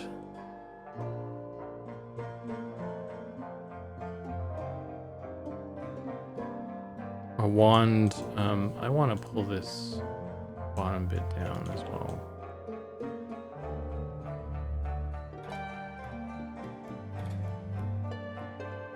Like a wand that gives like a charge of a illusion or something.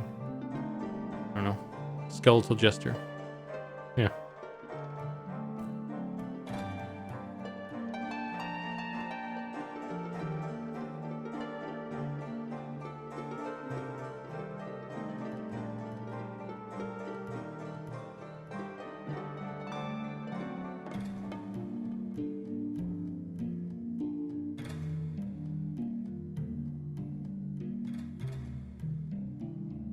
The twisted humorous. Maybe that's what I'm thinking of.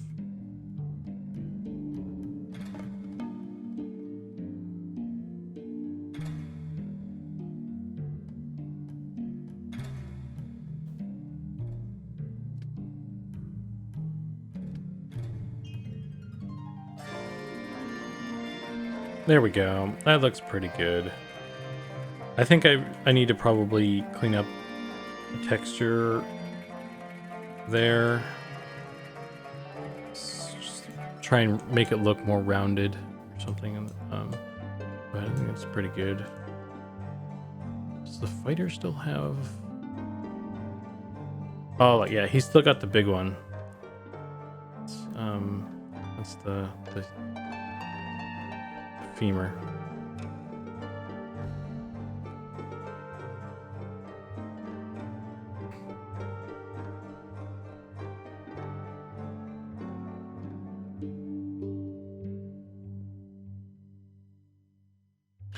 Dargoth, that's a really neat idea, actually. That would be cool if IVU turned you into undead or something. That's an interesting idea. Kind of like that. Will backpacks just be cosmetic? No. I have this backpack I have on me. It's an actual backpack. Put stuff in it. Only have one backpack right now, but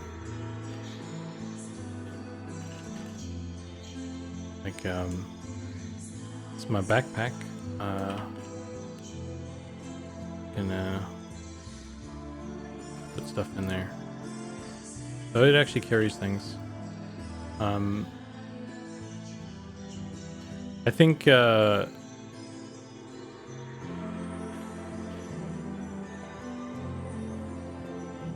man, it's fine.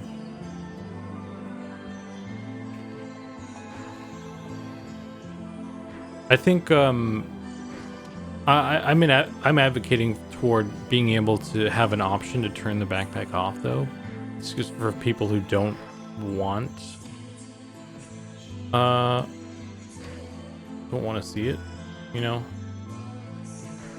because like everybody's gonna have a backpack, right? So I don't know.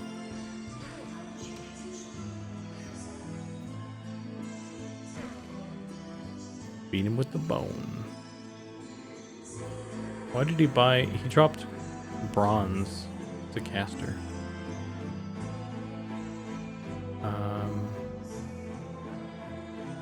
Wrist.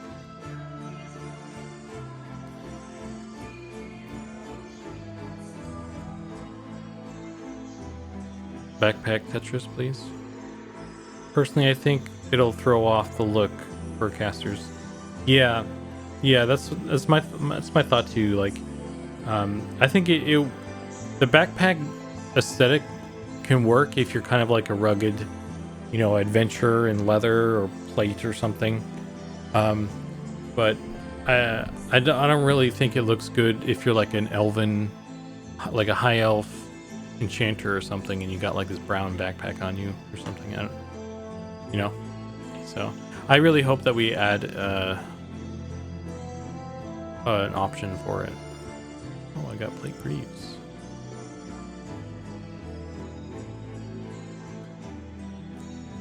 Do they look the same? Yeah, they look the same.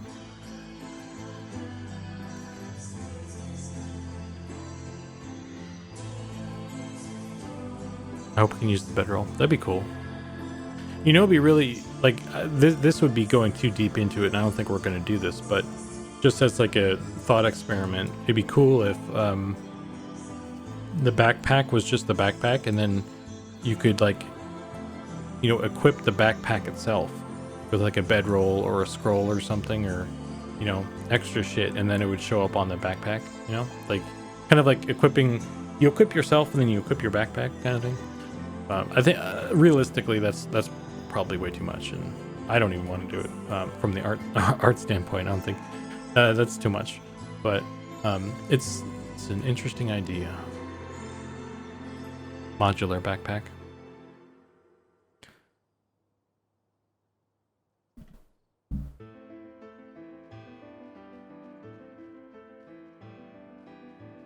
Oh, my bone's all up in my face.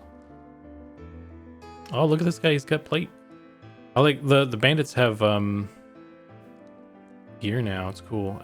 I assume it's gear based on their class too, because this is probably a caster. Oh shit.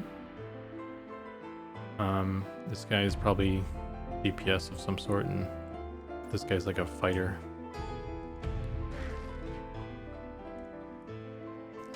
Oh, he's casting. What's he doing? What did I get hit with? Lava burst.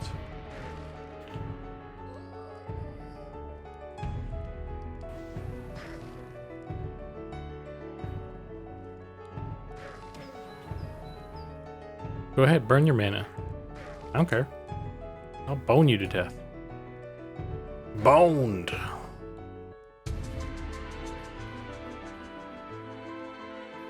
Aged. This is something. Ornate glass bottle filled with pungent substance. I bet that's for something. Ooh, a great sword.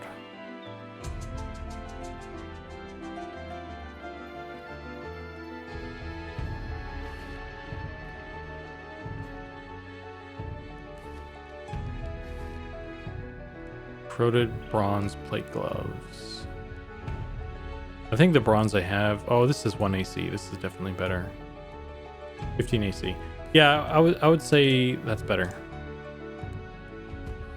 It's a 14 AC difference, not a big deal.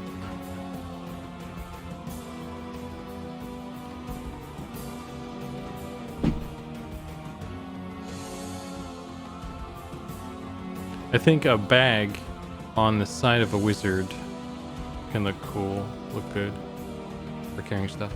Well, so we have like pouches as well, right? We have some like hip bags and stuff that you can have on your belt.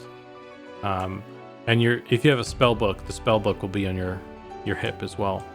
But like a backpack on the back. I don't know. This is also the only model we have right now for it. So perhaps there will be other backpacks that are more, that would maybe work better for a caster or something. We'll definitely be making more stuff, right? So we'll see. Still working on stuff, right?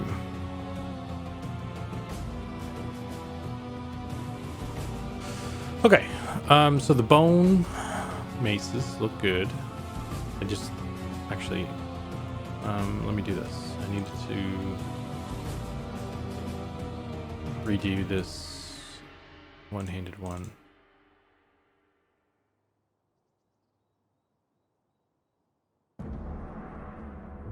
Texture, import. Just gonna clean up some of this stuff.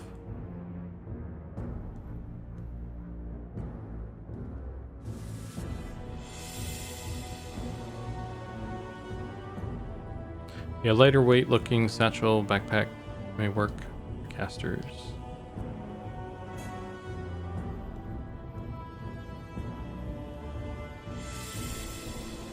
A magic backpack that floats behind you. I don't know if I can guarantee that one.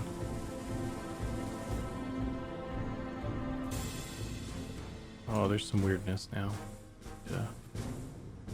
Yeah. Whoops.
If it's a pet class, the pet has the backpack.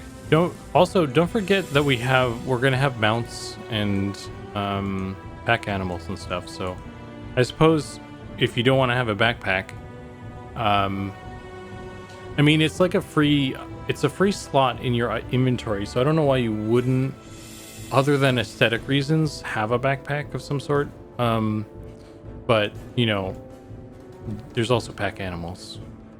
So like I mean, yeah. So like I'm in the same boat as you guys that don't want the aesthetic ruin, because you know that's my concern as well. But it's also like, what are you gonna put in there? What can we put in there that doesn't ruin things, or are we gonna just have an option to turn it off? So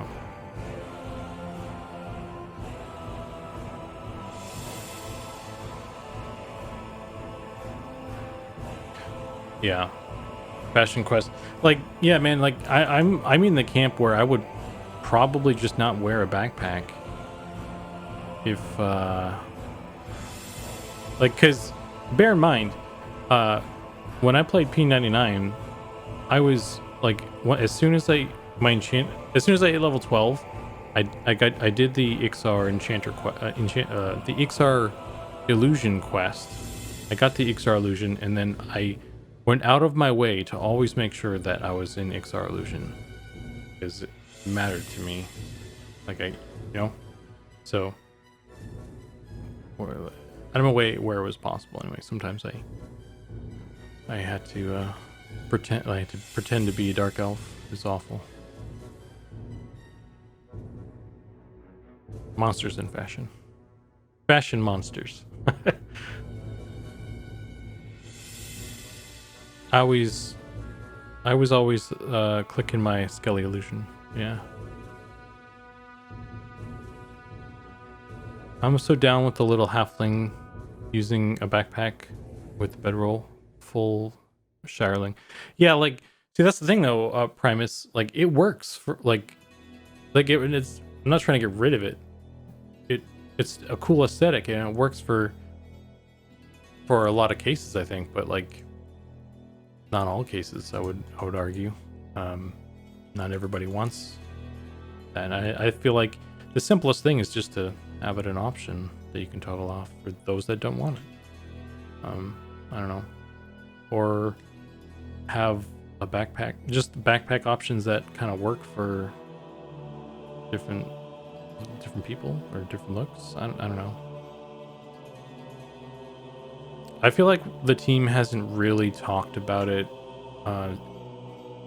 in a serious way. I mean, we've touched on it, but I feel like we haven't like sat down and had like a real conversation about that topic in a like, okay, what are we gonna do kind of way.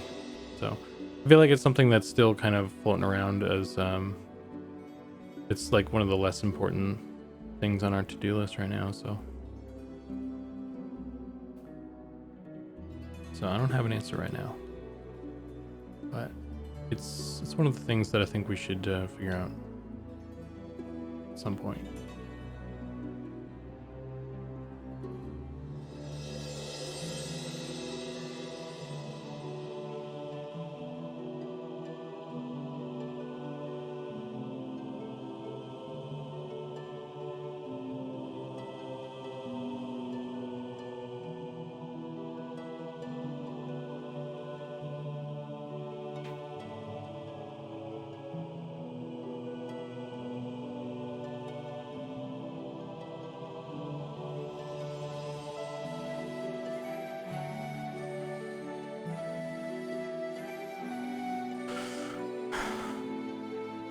And I mean, if it comes down to just not wearing a backpack, then that's what I'll do.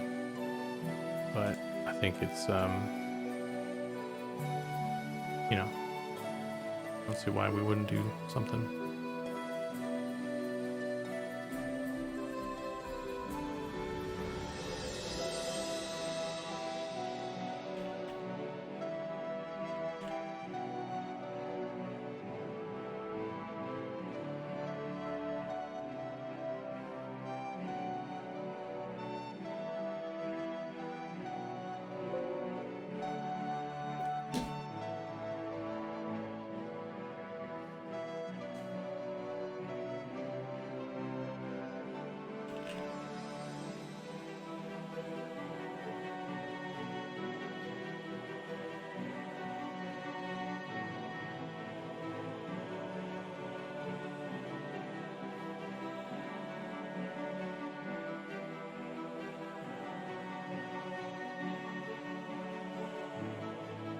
Could always make a dimensional bag looking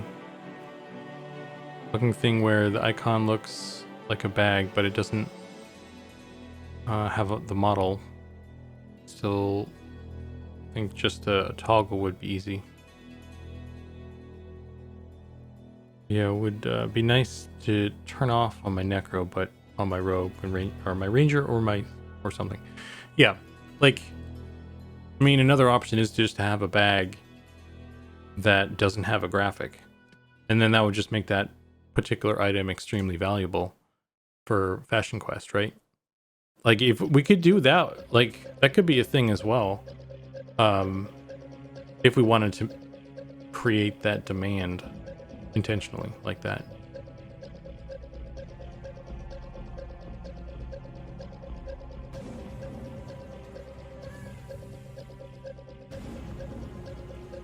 I feel like that would be a kind of a heavy-handed method, though, of intentionally creating. I mean, I guess some things will just be designed to be desirable as well, but I don't know. Anyway, we'll see what happens, man. I don't know. This is my TED talk. This is my 3 hours of rambling with no consequences.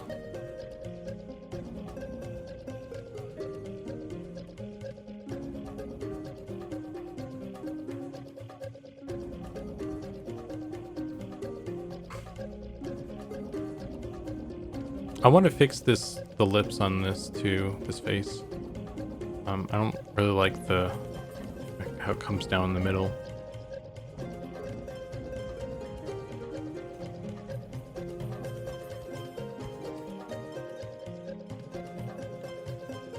Oh, do we have you made 3 faces, Pat? I don't know if you're still around.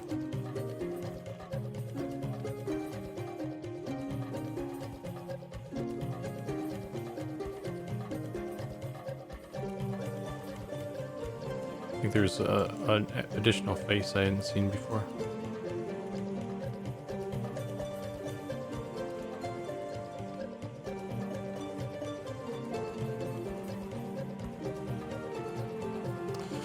All right, so let's say that I think I got the third in. Yeah, it's in there. I didn't see it, so I didn't notice it, I guess. Snuck it in there. Sneaking.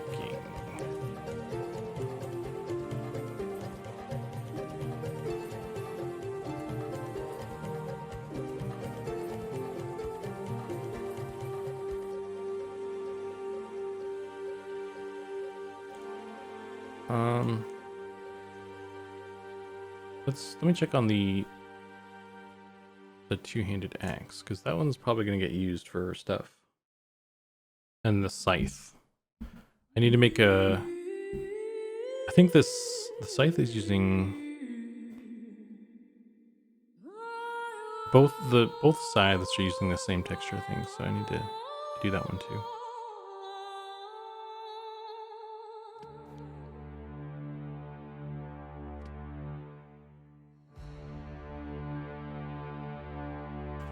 Work been crazy, all the tasks mixed in together. Yeah, you've been quiet, but you've been getting through stuff, so. I miss chatting with you though, man. But I understand, you're busy.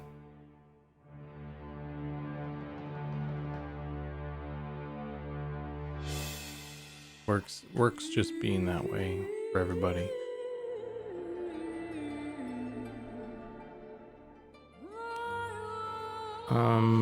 So I need to see if I can get an axe.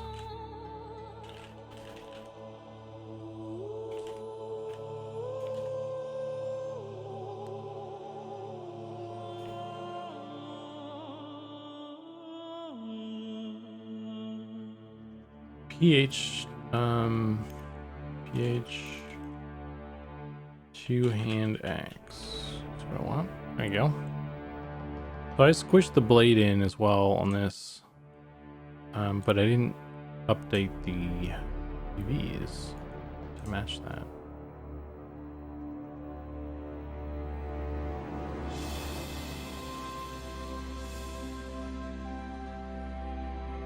Two-hand axe.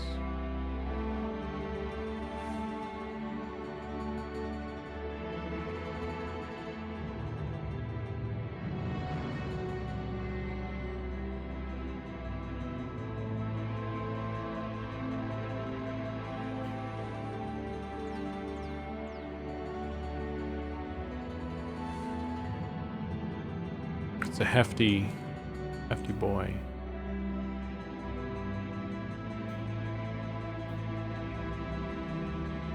Picture import.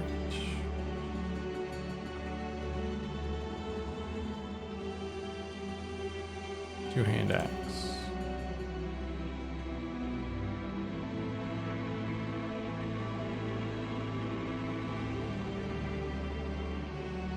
I feel like I should fix the... I'll make my life easier if I fix this.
Ever so slightly. It's got an edge there.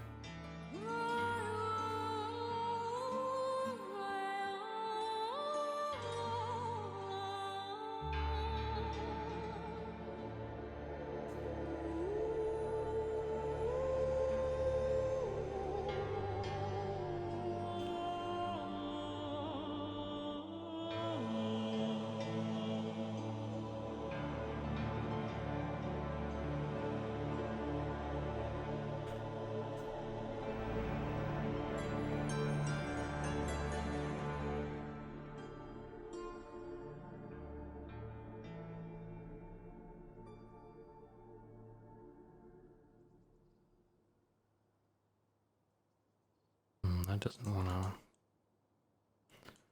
come out properly there. It's fine. Nobody will see this. You guys are not allowed to look at the bottom of the axis.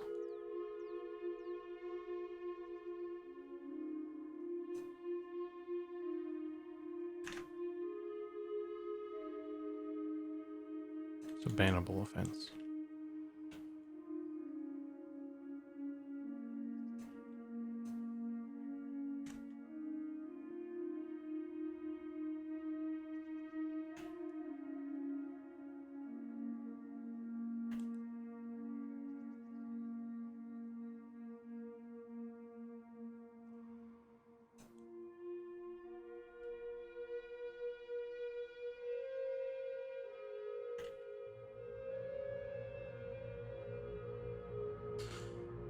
Okay. Cool.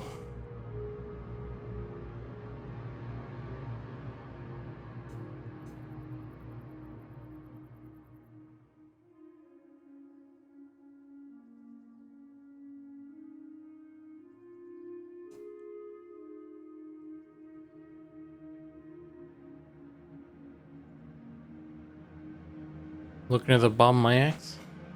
That's a paddling. Nice. Guess I Might as well just do this whole thing.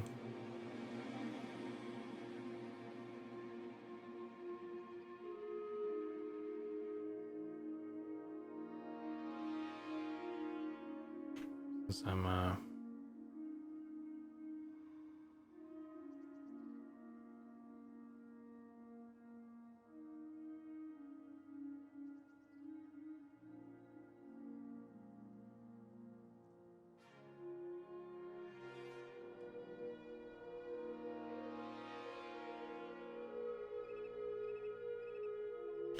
what music are we listening to?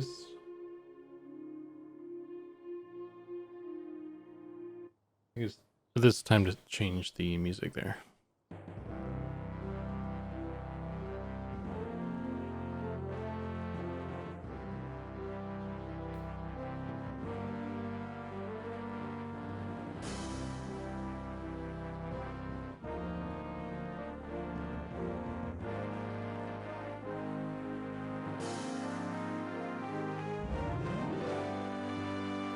Two-hand axe.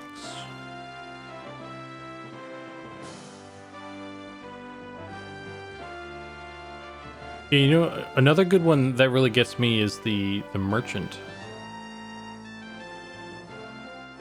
The merchant sound.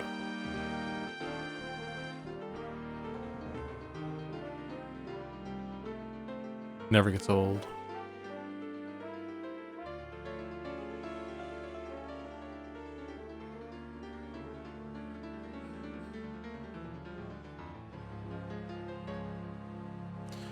Yeah, the trainer is pretty good.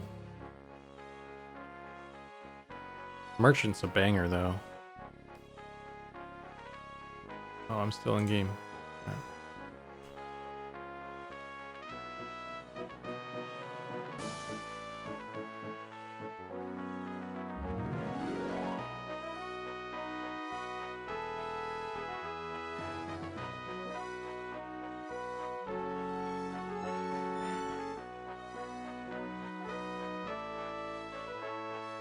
Oh, that's right. I was looking for the. Oh, here it is.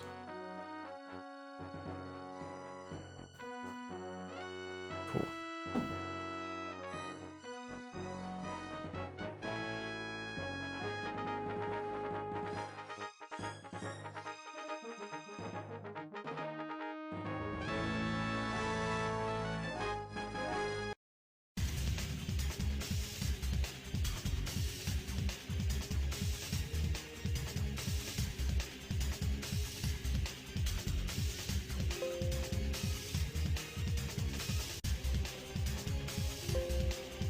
What is happening?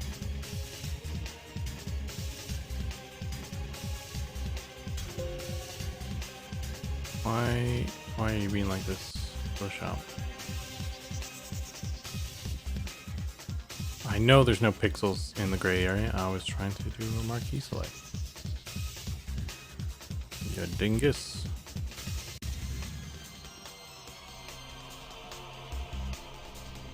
Alright.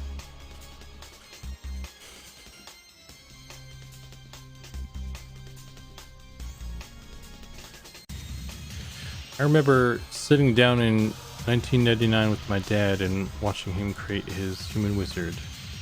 I would watch him play all day, every day. Some of the best days of my life.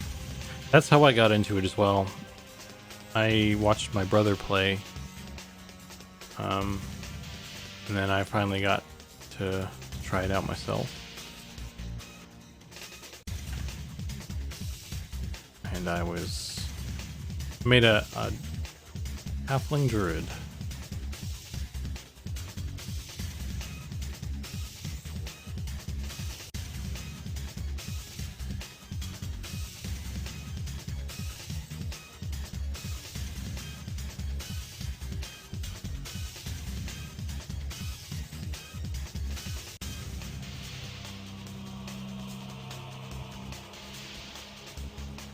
Does this thing have a...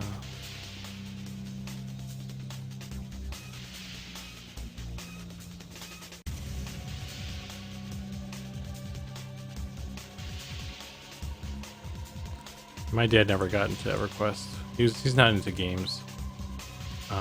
He made fun of me when I died in Kithcore. I was like 12. Something like that. Around that age. More or less. And I died. I got jumped by some ghoul or something and I freaked out and died and I didn't know where I was and I was upset about it. And then I was like, I died in Kithcore. And he's like, ha ha. Because that's what my dad does. So.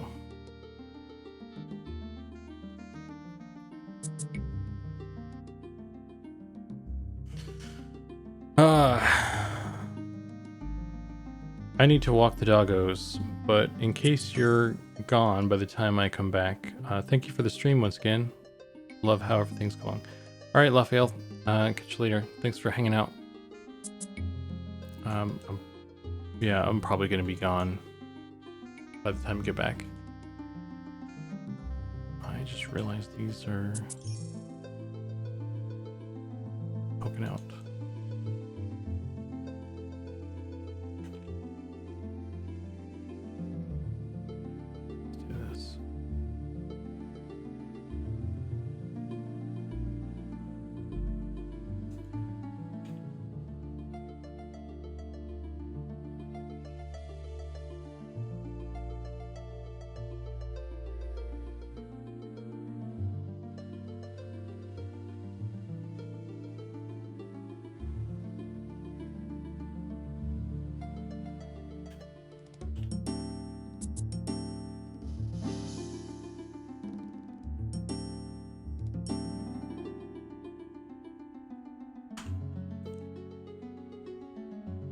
It's just gonna look weird.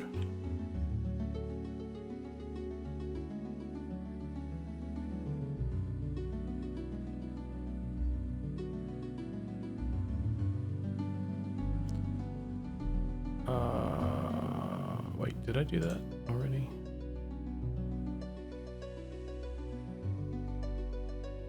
Being weird right now.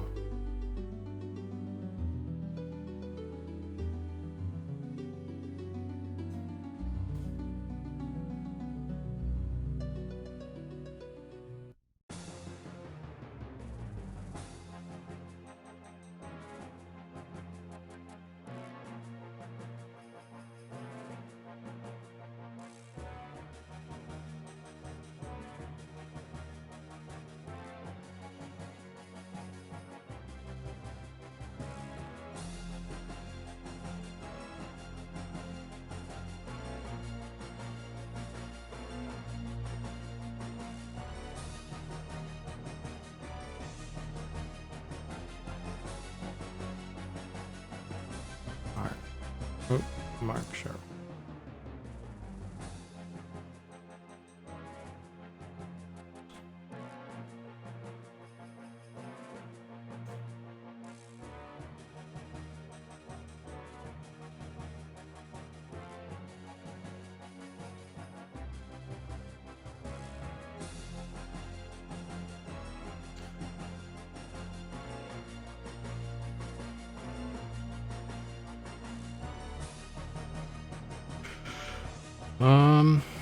Let's go to Bone Mace.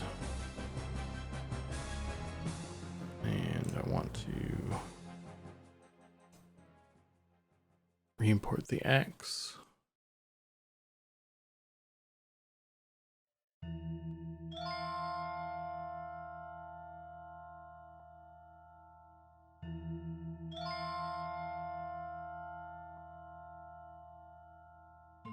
Not that I will see any change in that right now.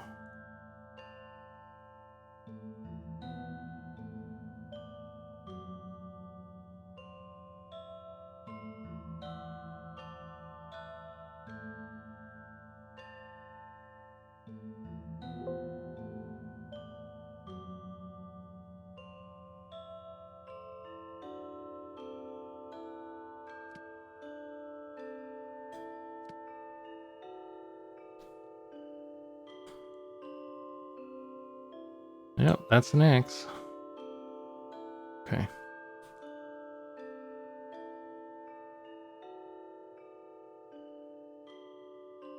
The color is bone.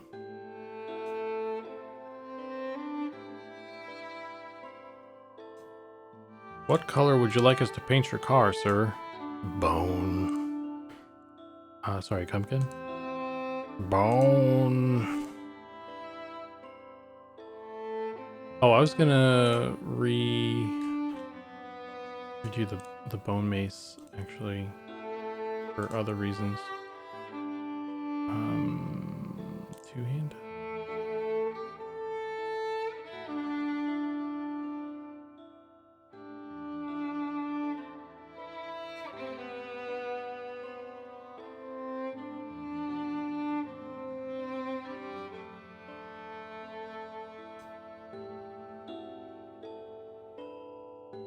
Now let's see David Allen's car.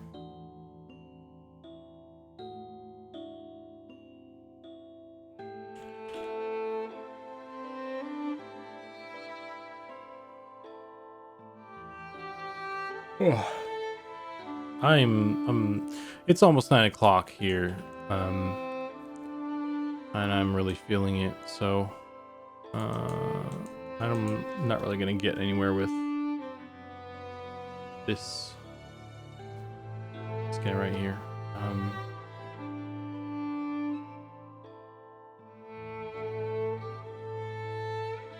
So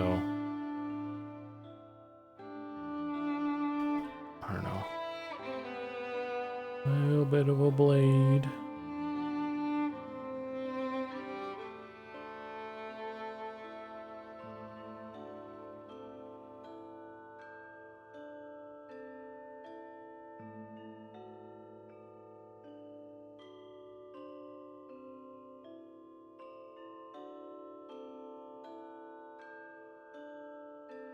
That's not as dark as I was expecting it to be.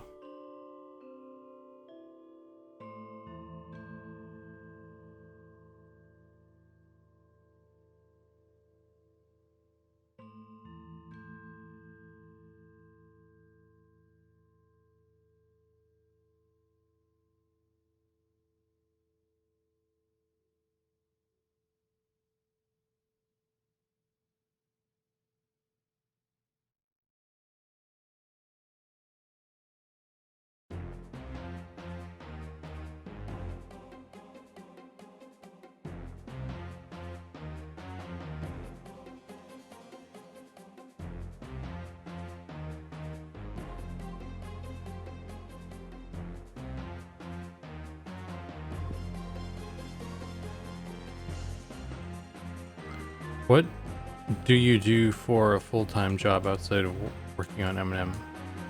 I'm a 3D artist at a tech company full-time. So, but it's not cool stuff like this. It's like marketing 3D art stuff, like you know, just like, hey, I want to sell this thing. Make it look nice on the internet so people will buy it. I'm like, pay me. And they're like, oh, you drive a hard bargain. Make the thing first, then we'll think about paying you. And they reluctantly pay me.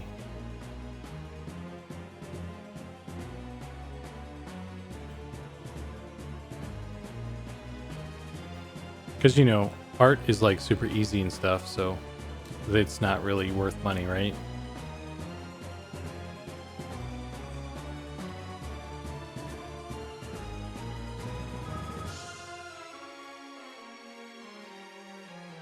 It's like, oh, you don't need to pay the artist. They do it for exposure. Well, I can't buy food with exposure. You know what I mean?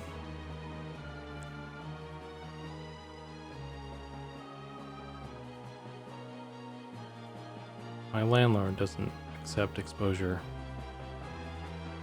as currency.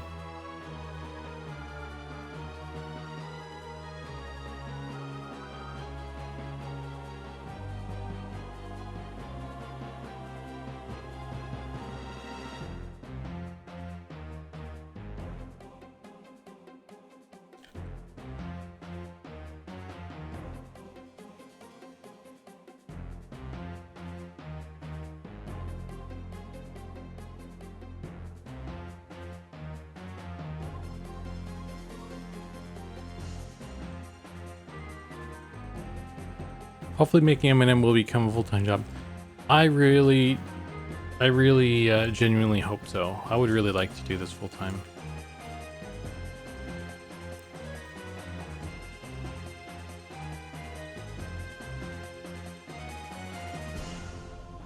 This would be fun to do.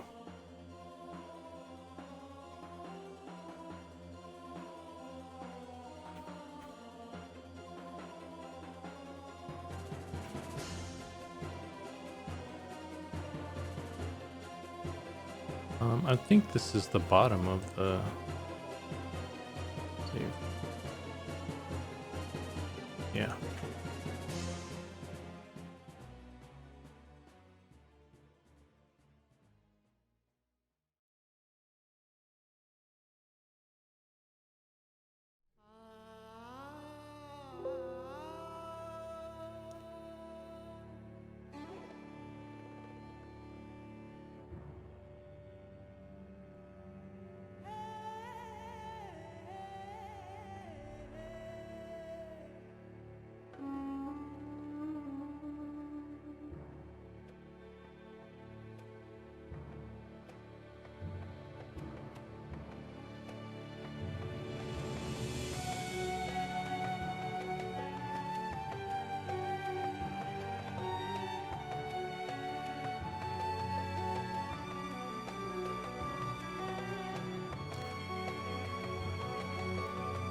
I'd like to work on M&M full-time too, but apparently they aren't accepting people who with no talent so whatsoever. Keep on trying though, John.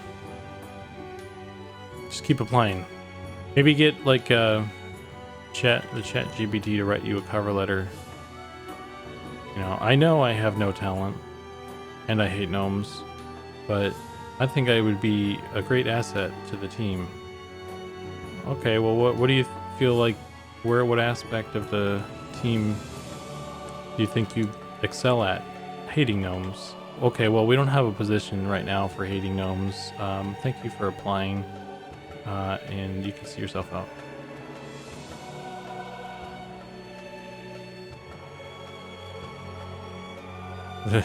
Yeah, I think we got enough, we got gnome hate covered, you know. Thanks though, man. Yeah, we're good.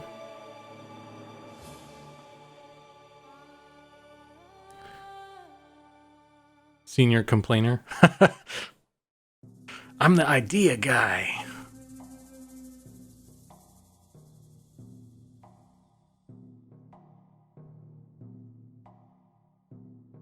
I'll come on as a professional complainer.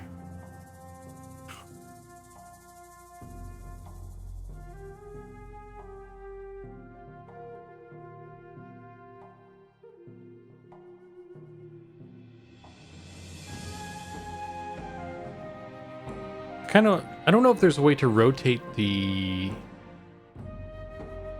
object. That would be really cool if I could rotate it right now.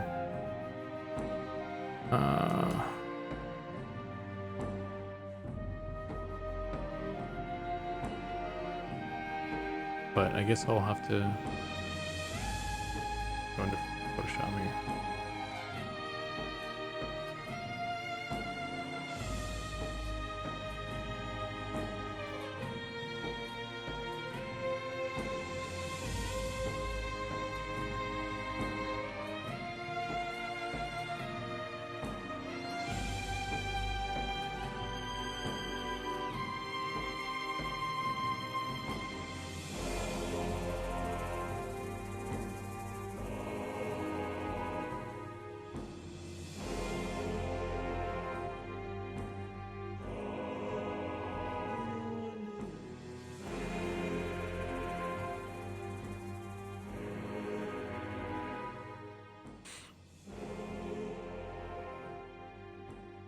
I'll start the gnome hater club.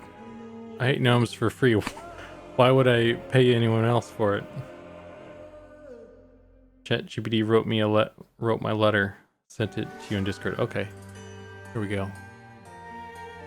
Dear hiring manager, I'm writing to express my interest in the position of position. It's in brackets. He didn't even come up with position.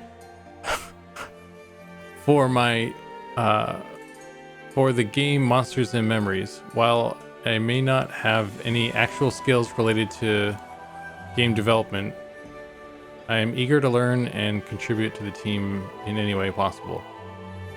As a passionate gamer and fan of Monsters and Memories, I have spent countless hours immersed in the game worlds and have a deep appreciation for its design and mechanics.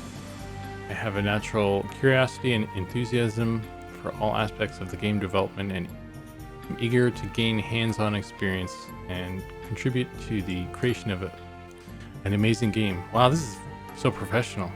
It's almost like a robot wrote it.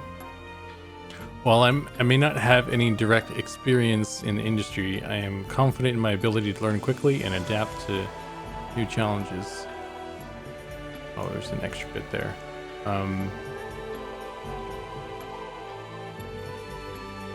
I am hardworking and dedicated individual who is eager to take on any task that comes my way. I'm a team player who is always willing to lend a hand and support my colleagues. I'm excited for the opportunity to work on Monsters in Memory. They capitalize the A. It capitalizes the A in the and. I don't like it.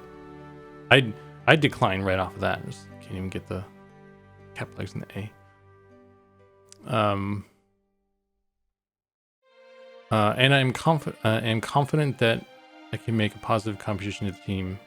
Thank you for my consideration. There you go. 0 out of 10 will not hire. It didn't say anything about hating gnomes. Is the robot not doesn't want to put hate out there?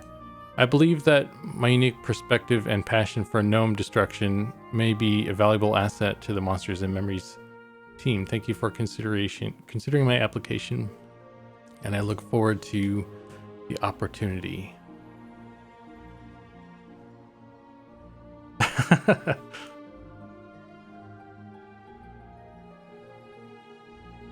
I already did it with disliking gnomes as part of it. Pretty much the same.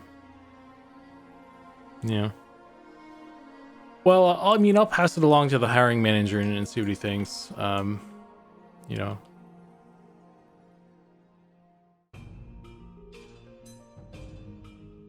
It's gonna be really awkward when the hiring manager is a gnome. Yikes. It's gonna be I turned off the damn.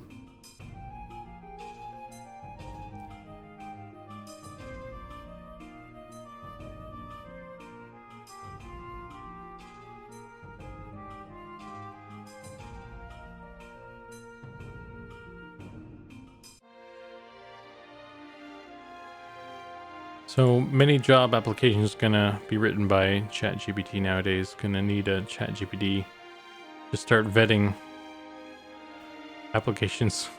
Yeah, everything's just gonna be run by robots now.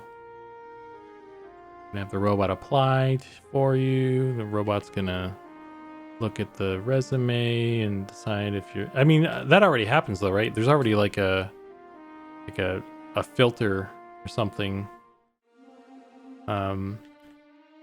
Like it automatically throws resumes in the trash can if it doesn't have like keywords and shit, right? Isn't that already a thing?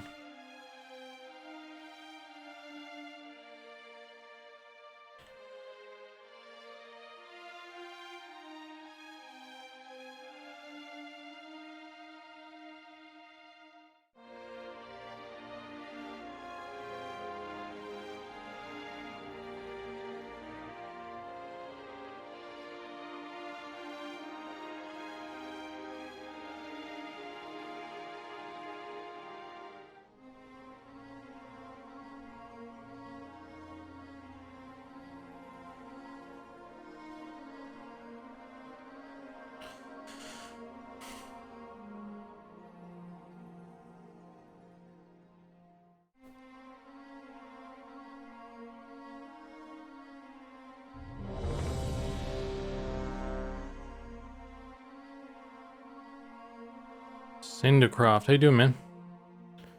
Called that an axe?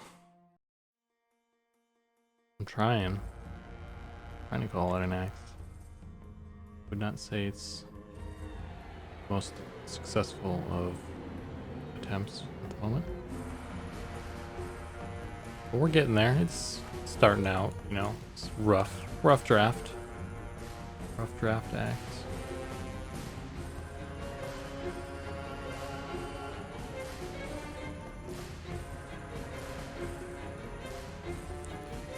Crocodile Dundee, you call that a knife? This is a knife.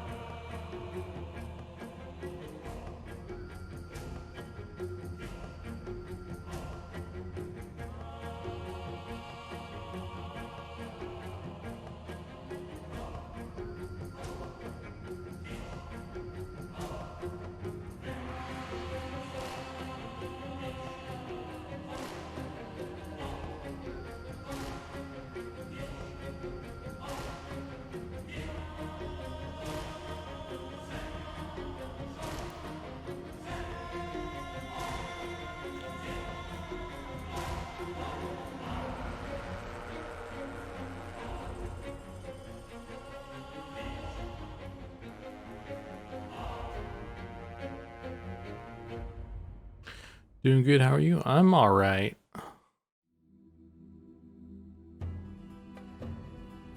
Yeah, that last one. This one is a really good track. It's from Vanguard. It's the Orc. It's the Orc City music. It's called Martok. It's a really rad, like, I really like that track. It's really, really good. Like how it builds up.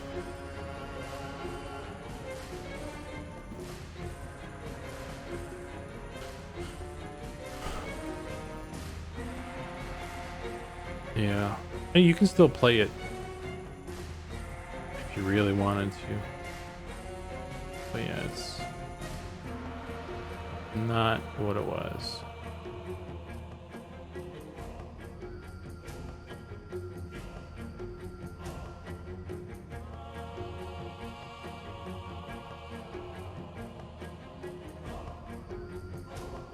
Yeah, you can find the soundtrack on YouTube for sure. It's got some good bits in there.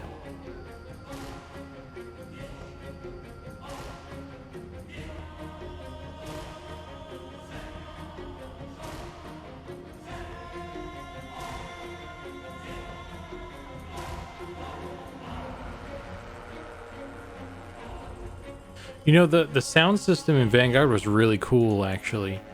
So if you're not familiar, I'll give you the breakdown here. So there's some tracks like this, like that we're listening to right now, that are composed a certain way, like to be a song.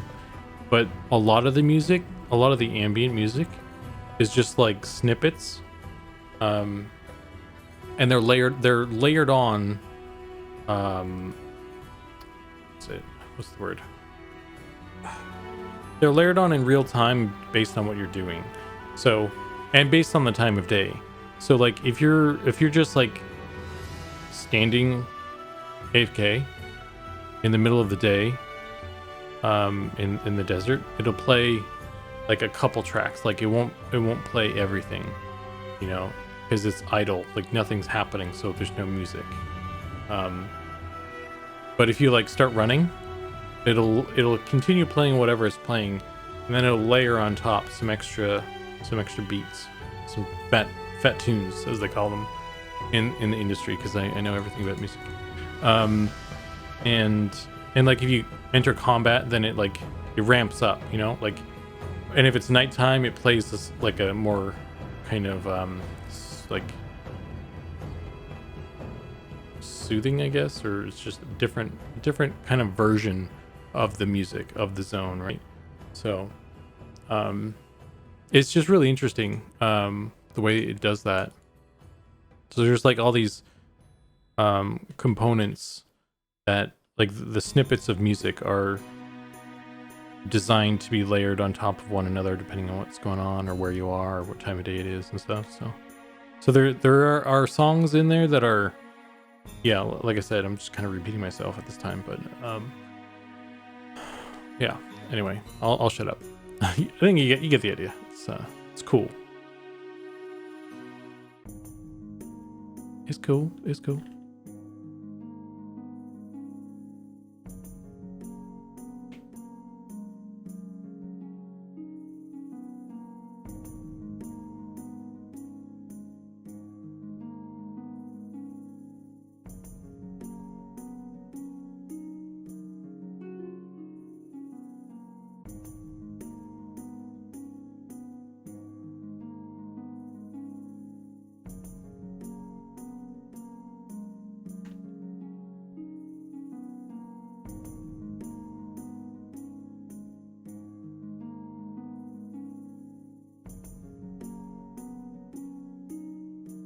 Yeah, I didn't realize that it did it either until, because I was hanging around the Vanguard emulator for a while, and you know they're digging through all the stuff, and someone posted all the because you can actually go into the game files and listen to all the music, I think, by yourself. Without, I don't think you need any tools, but someone had made a tool specifically to run the Vanguard music because it requires a system, like it was built to work in a system.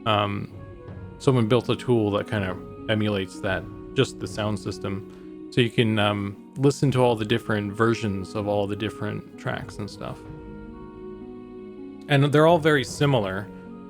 But it's designed to be that way because it's you're supposed to kind of like ease in and out of the stuff. Like you don't even notice that the music is changing when you're playing the game, unless you're like looking for it, because it's all very similar, but it builds on itself, or it proceeds, or there's slight tweaks to it and stuff. You know, depending on the situation. So. It does, like it, and you know, like when you really notice it, it's really cool because like if you just kind of chilling and you're AFK or whatever, it gets really quiet, and then all you hear is like, you know, just the birds or the, you know, whatever sort of like environmental sounds there are. So it's really cool if you're just kind of like chilling, and then you go and do stuff, and then it gets you know, it's more engaging. So it's just a really cool system. I don't know, I can't say enough cool stuff about that. It's a cool game, man. People didn't really, like, I feel like a lot of people didn't really get it, get into it, understand like everything about it. Like, I don't know. I ran around the emulator for, like I said, I've been part of it for a couple of years or whatever, and so I've roamed the world for a while, just as like when there's no mobs there, you can run around, or you can turn aggro off. I think I don't know if players can still do that now, but at some point, you know, everybody just had the GM powers, so you could do whatever you wanted.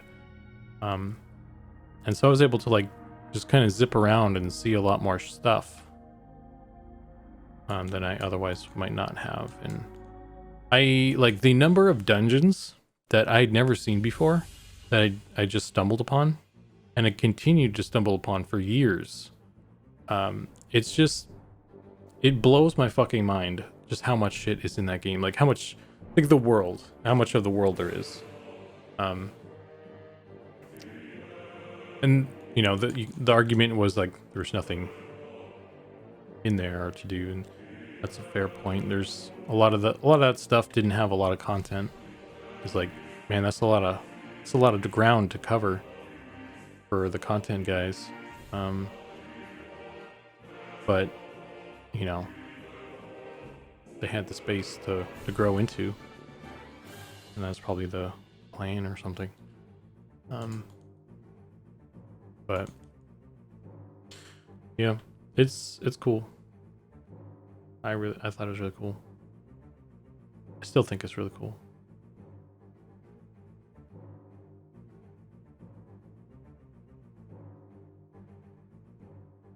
I don't really know what I'm doing with this axe. So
save.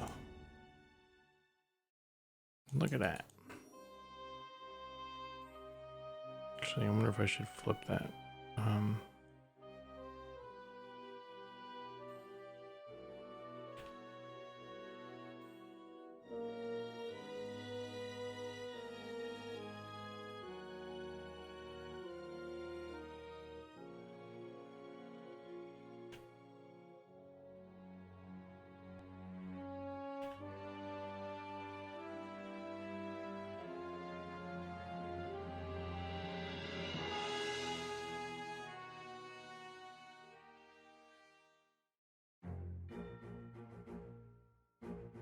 Is the playtest this weekend?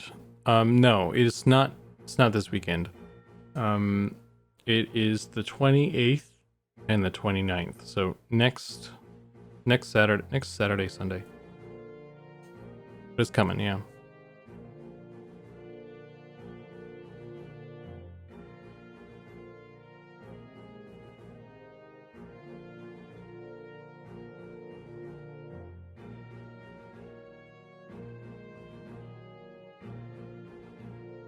Yeah, a ton. Enjoyed playing their EMU last year for a while.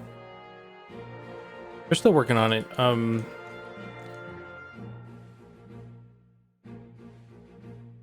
It's just, you know, they do it in their free time, right? So, and it's not like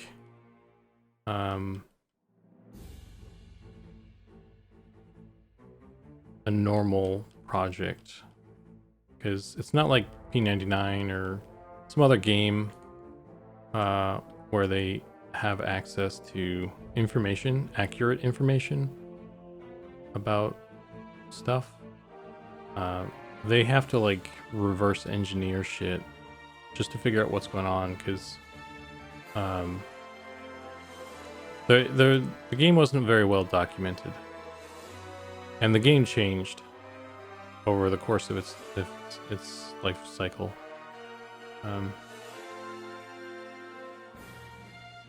So And the developers were not very consistent with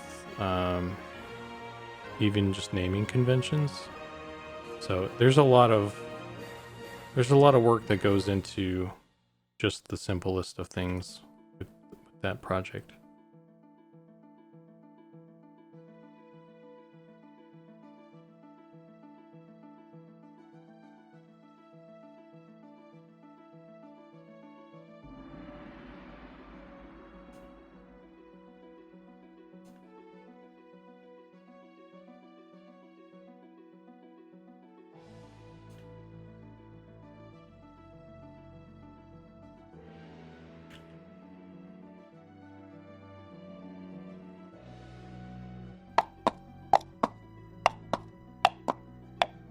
Howdy. Howdy.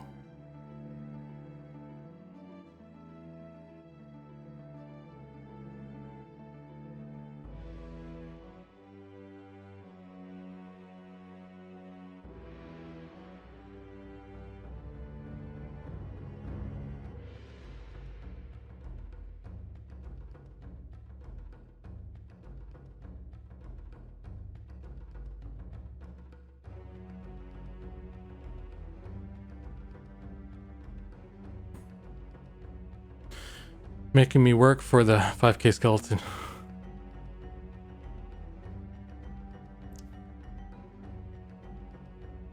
What are you talking about, man? You got 5k easy hanging out here so much. If anything, the skeleton's too cheap. Should make that more expensive.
Hi, guys.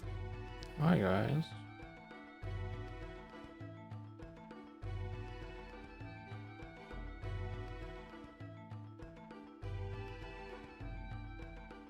I don't know. I need to maybe look at some like reference or something. I'm kind of just noodling with this thing really, so no, I keep ending up working on metal stuff.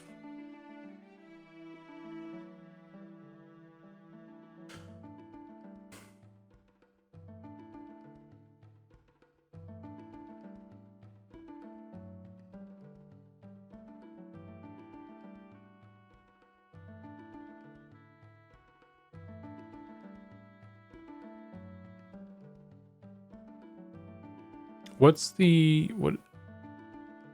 the blend mode you use to do the hotspots for metal? Pat, is it vivid light or something? Make them sparkles. Pow. Fill layer with black and paint with white. Make it chunkier.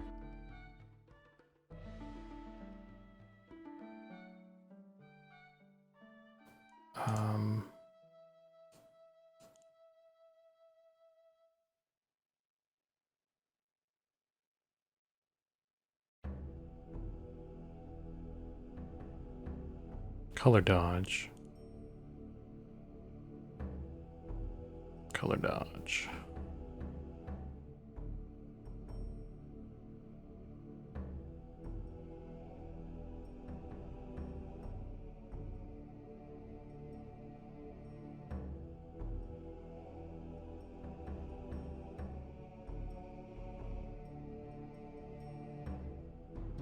Oops.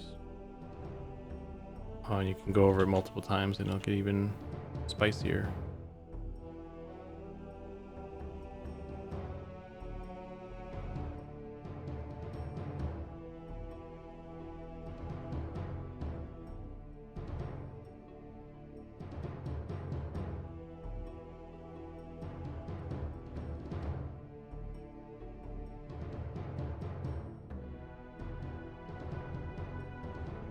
Oh, you can't really blur that. That's interesting.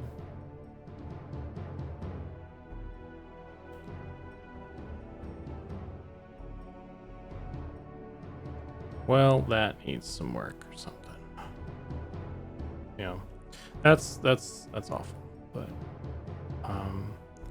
wait, can I? That'll go into. Oh, cool. That'll work in here, so I can actually do it here. I don't need to.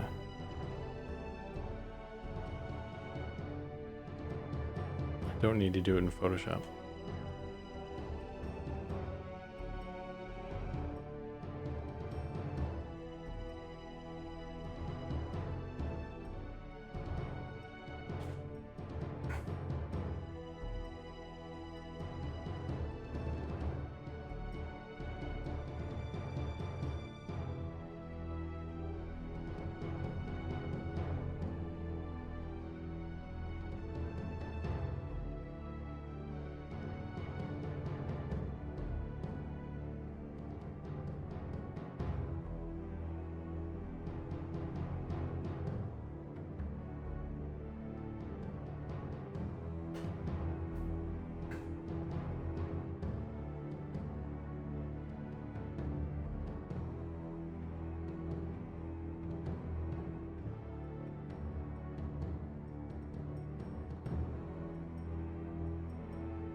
Yeah, it can be extreme, but yeah, it can be extreme. The black still helps with getting more steps of gray.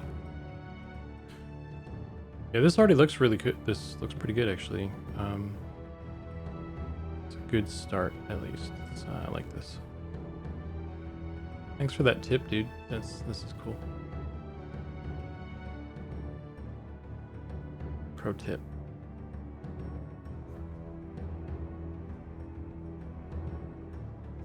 Oh yeah, this is like way better than just trying to paint it rough.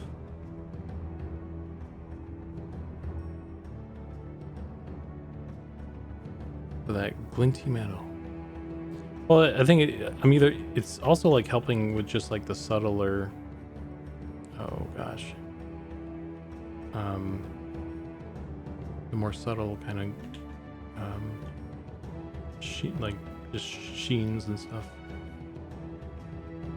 But yeah, definitely the glint will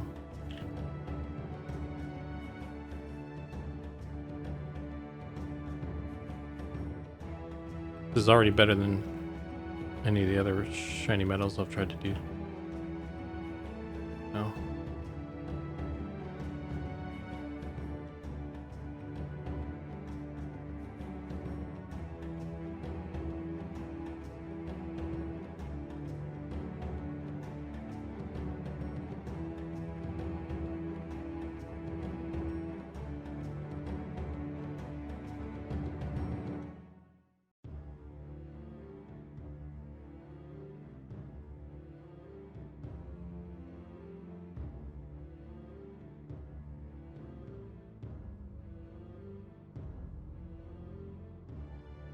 You can go back in with the black as well and like add the striations if I'm trying to make it look noisy and shit.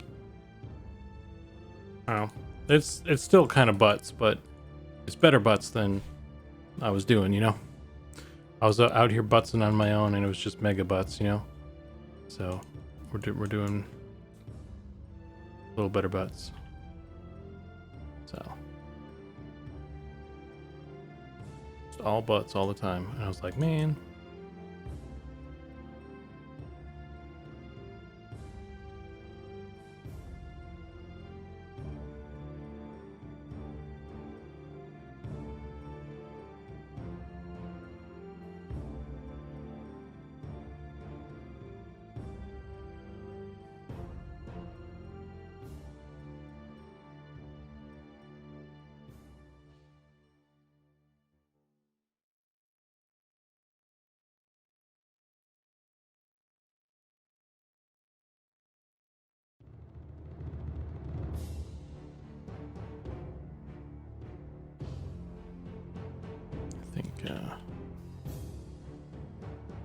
Anyway, I'm going to save this one out right now.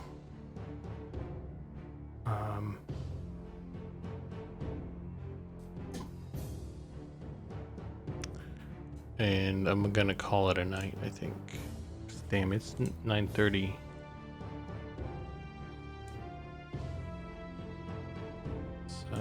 Get this one. I'm gonna put this one, throw this one in. For now.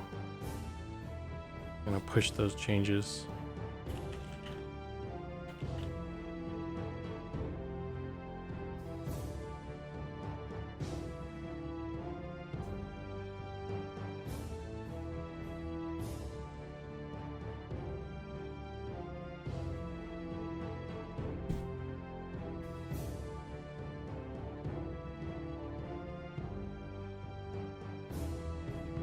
I don't remember if I put the Bone Mace,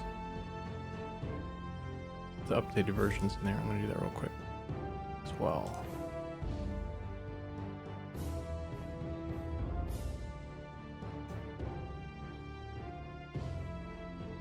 Just in case.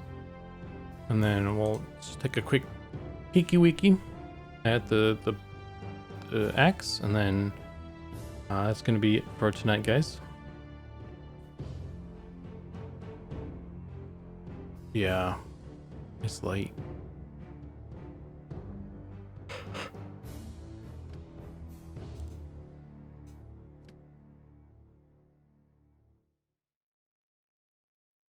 Hey, you know what? That looks like metal, at least.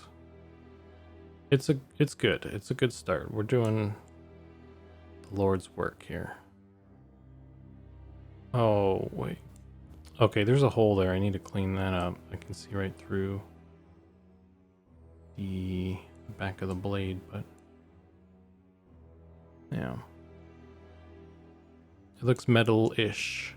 So just need to keep on working on it. And this one probably doesn't need to be like ultra chromy anyway. This is like a newbie low-level axe and stuff, so. The holes for weight reduction.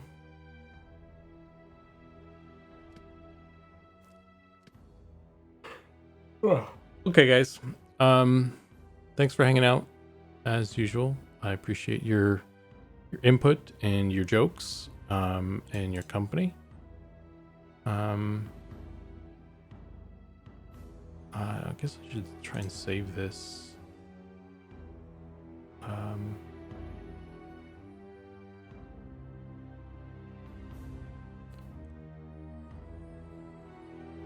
Items. Your H axe.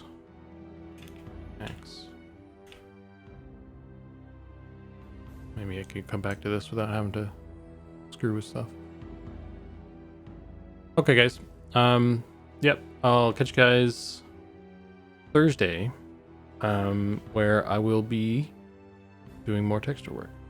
So, yep. Just good. There'll be a lot of texture work up until the public test. Probably just trying to like polish up, you know, everything for that event. So, yep. Yeah. So anyway, that's it. And thanks again. See you guys next time.